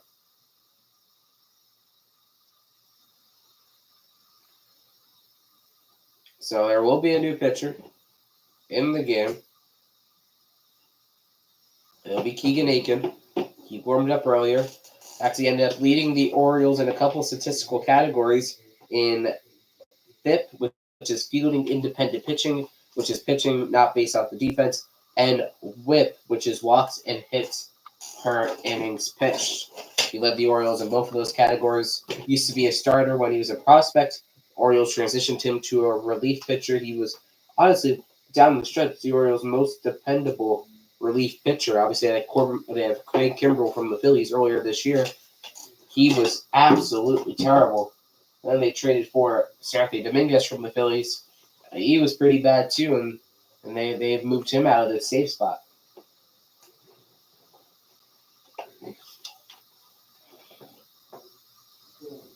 It's a big, big moment in this game.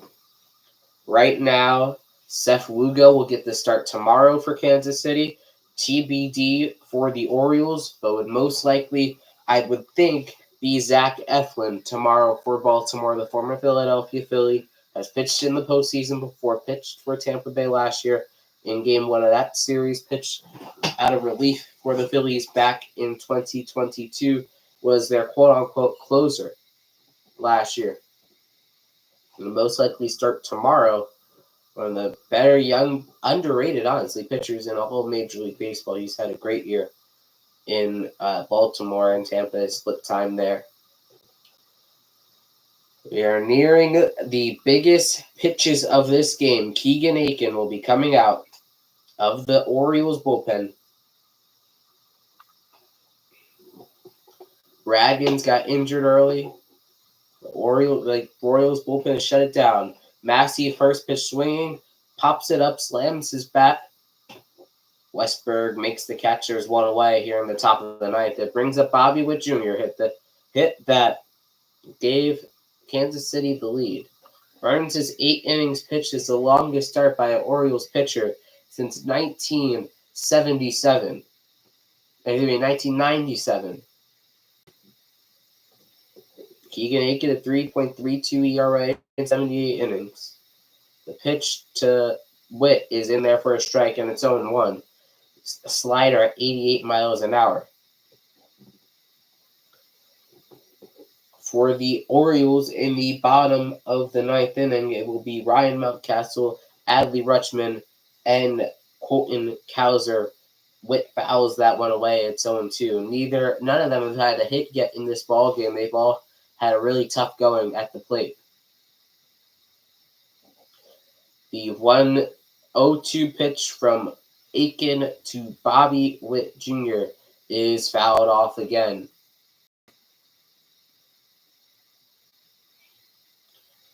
Witt, youngest Royal with an RBI in the postseason since 1978. Clint Hurdle was the man who got that. Former Pirates manager, Clint Hurdle.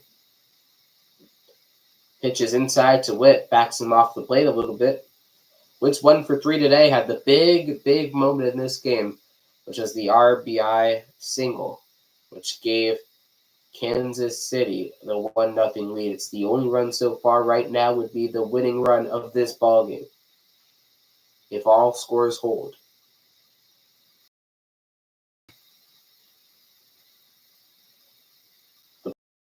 Off of Witt's ankle, Witt is in pain. That is not what you want to see if you're a Royals fan.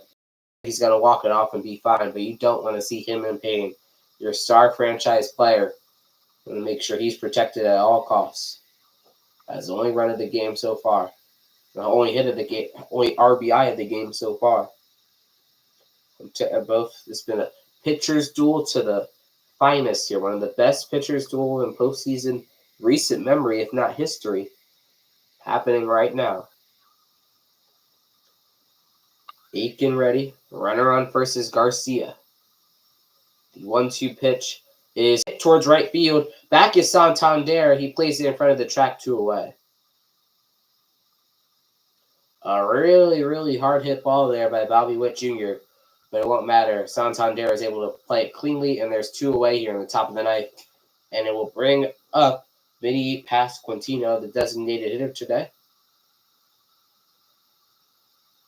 Hit listen is at bat so far. 0 for 3 is Pasquantino.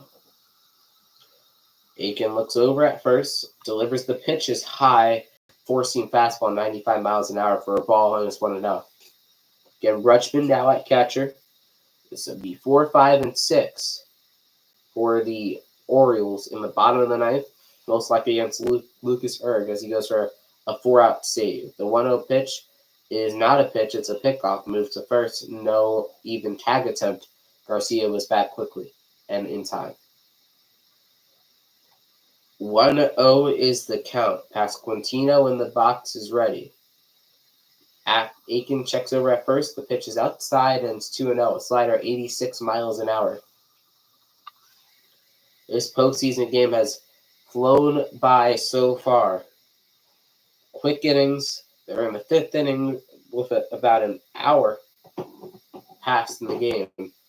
Next pitch is in there for a strike. The throw down is not in time. A delayed steal by Garcia. They're going to look at it most likely in the Orioles dugout. A delayed steal by Garcia, and he was able to get into second. It was not a great throw by Rutschman, because Henderson had to go to the other side of the bag to try to get the tag on. And yeah, he's got to be safe. If he holds on to the bag, yeah, Baltimore's going to challenge it, but he looks like he's safe. On the replay they showed, Rutschman was trying to frame it for a strike instead of throwing down. If he threw down in time, he would have gotten him. So really, really, if he doesn't try to go for the frame, he has him at second base. That could be something that they look at the replay. He looks, unless his hand doesn't come off the bag. Yeah, it doesn't look like his hand came off the bag. So my guess is that he would be safe as a stolen base. He looks pretty. That hand, the hand doesn't come off the bag while the tag's on. So the call is confirmed. He is safe. The 2 outs now. 2-1 is the count to Pasquantino. Now, a base hit would give the Royals a huge run of insurance. Aiken checks on the runner at second. It's Garcia. The 2-1 pitch is low in the dirt, and the count is 3-1. Salvador Perez on deck. The catcher. Yuli Gurriel is after him. He's the first baseman. If we get that far, that means the bases could be loaded. 3-1 is hopped up. It would have been ball 4, but it gets out of play. Lucky enough for Pasquantino.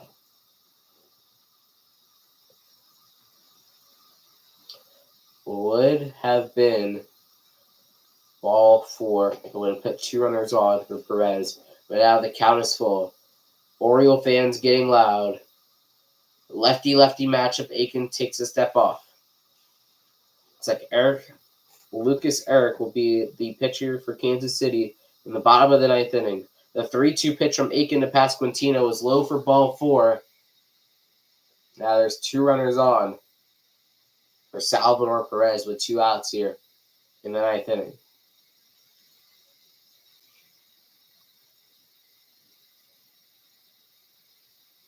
Hyde coming out, and looks like we're having a pitcher change.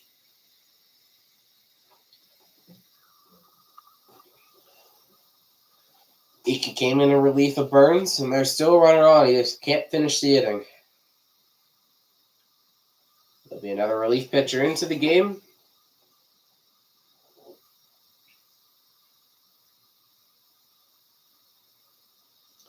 Again, thank you for watching so far. Make sure to like and subscribe while you're here.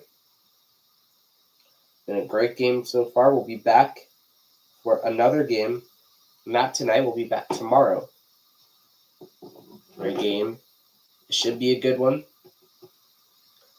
It's going to be Sir Anthony Dominguez coming in for the Orioles, a former Philly. The Phillies now in Baltimore got traded at the deadline for Austin Hayes. Yes, Sir Anthony Dominguez will be in the game for the Phillies. Well, excuse me, for the Orioles. He's saying for the Phillies. He's one of the longest tenured Phillies before he got traded. It was Aaron Nola, Sir Anthony Dominguez, and Rangers before the 3 longest tenured Phillies. Not anymore. Well, still Nola. He's going to be the longest tenured Philly for a long time. Might even reach 15 years with his new contract he signed this past offseason. So, but with Sir Anthony Dominguez, he's thrown 15 pitches in the last 3 days. He's had a solid season. On the mound here, number 56, a 4.45 ERA in 58 innings, 63 games. His walk rate is above league average, but his K rate is also above league average. So you take that for how you want it. He strikes out more guys than the league average, but he walks more guys than the league average. So it seems like he's more of a either walk or strikeout pitcher. He doesn't really do much in between. It'll be Salvador Perez here. Big moment in this game.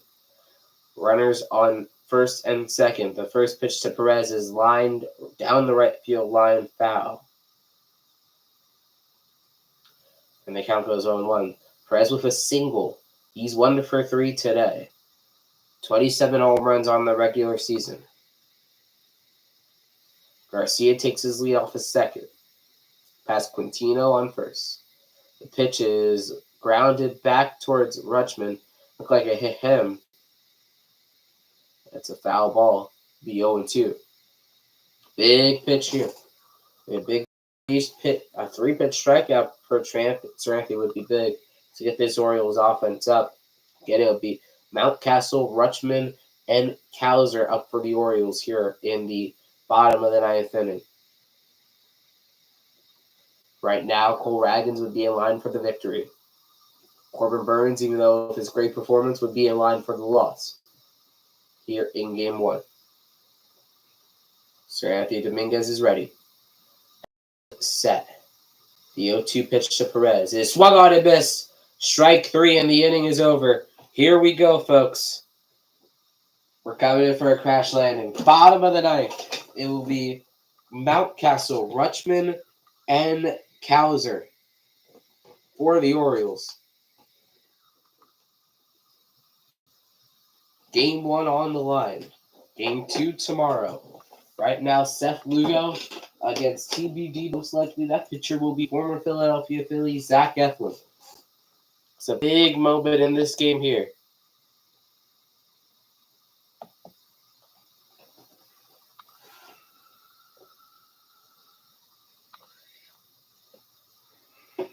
Big moment in the game.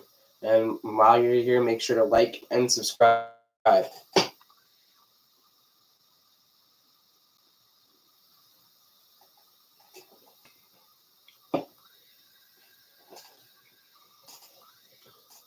One game final today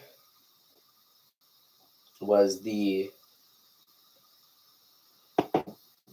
Astros and Tigers. Tigers taking Game 1. Right now, the Brewers are taking on the Mets. It's 3-2 New York, a high-scoring game so far. We've had the exact opposite in this game here. It's 1-0 as we go to the bottom of the 9th inning. It's been a pitcher's duel to the finest in this game.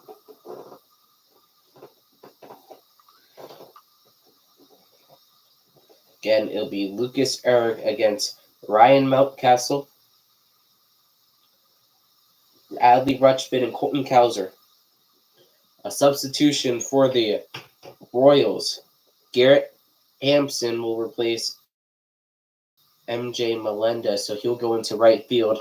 We have a pinch hitter to lead off the 9th inning for the Orioles. It will be Ryan O'Hearn pinch hitting for Ryan Mountcastle here. So the Ryans switch place here as we start the 9th inning. The lefty will take on the righty. Then it will be Rutschman and Cowser. It's the end of the 9th inning as right now. The bottom of the 9th inning in this wild card first round Game 1 matchup. It has been a nail biter into every sense. An elite pitcher's duel each side throughout the game. Raggins an incredible start. Earns almost had a complete game of his own, went 8 innings. But here comes O'Hearn. 15 home runs in the regular season. First pitch is outside a slider. It's 1-0. O'Hearn batted a .264 on the year. This will be his first at-bat of this postseason coming into this game. The 1-0 is fouled back towards the netting.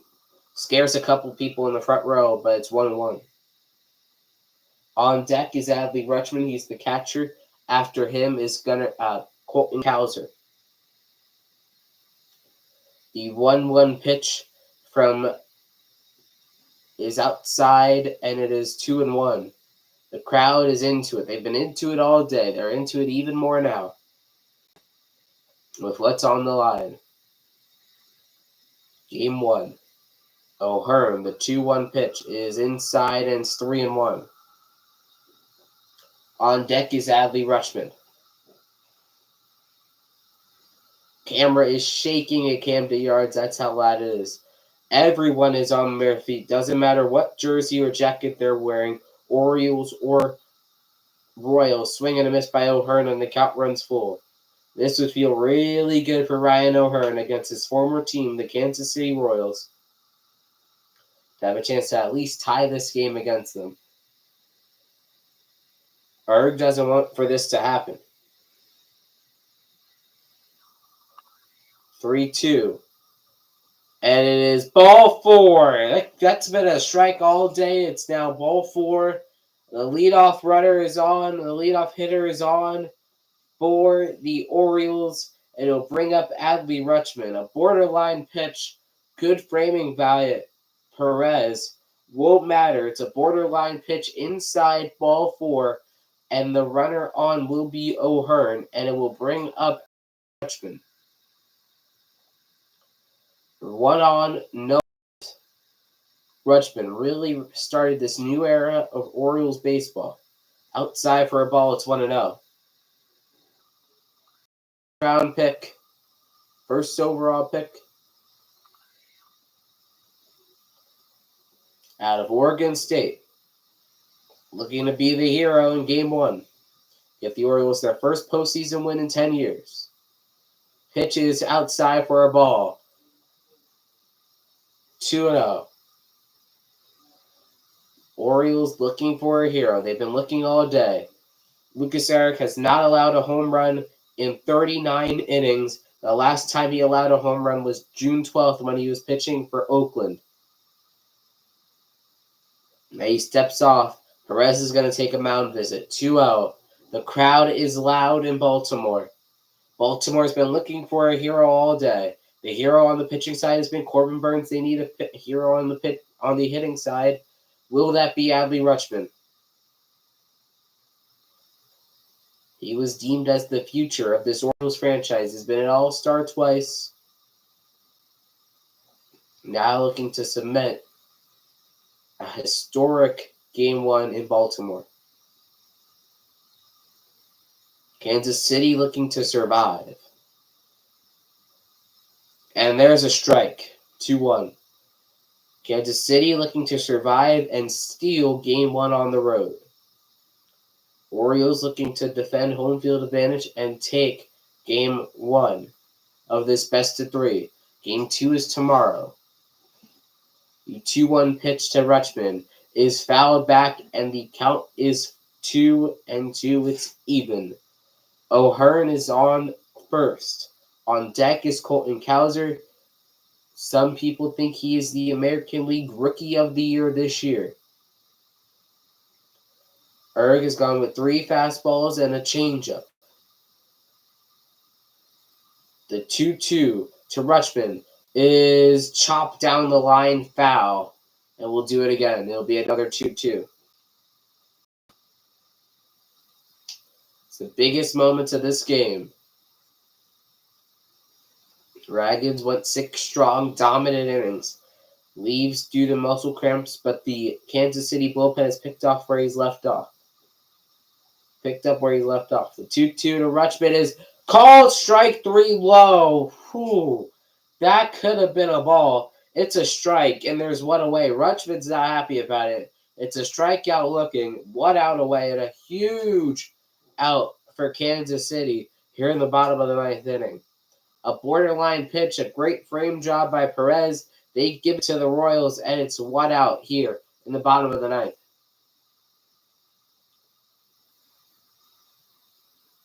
And it brings up Cowser. Change up outside, 1-0. Again, O'Hearn on first. Could they potentially try to get him in motion, try to throw off Perez and the Royals in their running game? The 1-0 pitch to Cowser. Oh, that was in his barrel zone. It's a strike. He had that in his wheelhouse. That would have been the pitch if he was going to give the Orioles a big advantage, give them the win there. That would have been the pitch to do it. Here comes the 1-1 pitch. Cowser hits it into center field.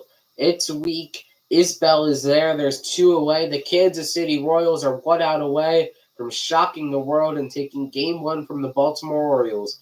It will be, right now, it looks like Ramon Arias will be the hitter. And no, they're going to go to their bench. It's going to be Keston Hierstad. And a big stretch against Texas back in June. At a scary moment in July, back with the Orioles now. This is the biggest at-bat of this game. It could determine this game. Orioles with a win would be one. Each team with a win would be 1 win away from going to the American Series to take on the New York Yankees starting on Saturday.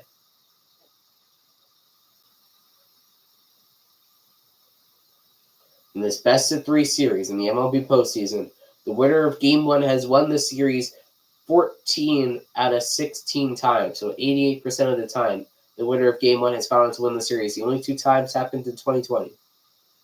First pitch to Henderson is swung on and missed, and it's 0-1. Runner on first is the tying run. Henderson up with the plate, the lefty.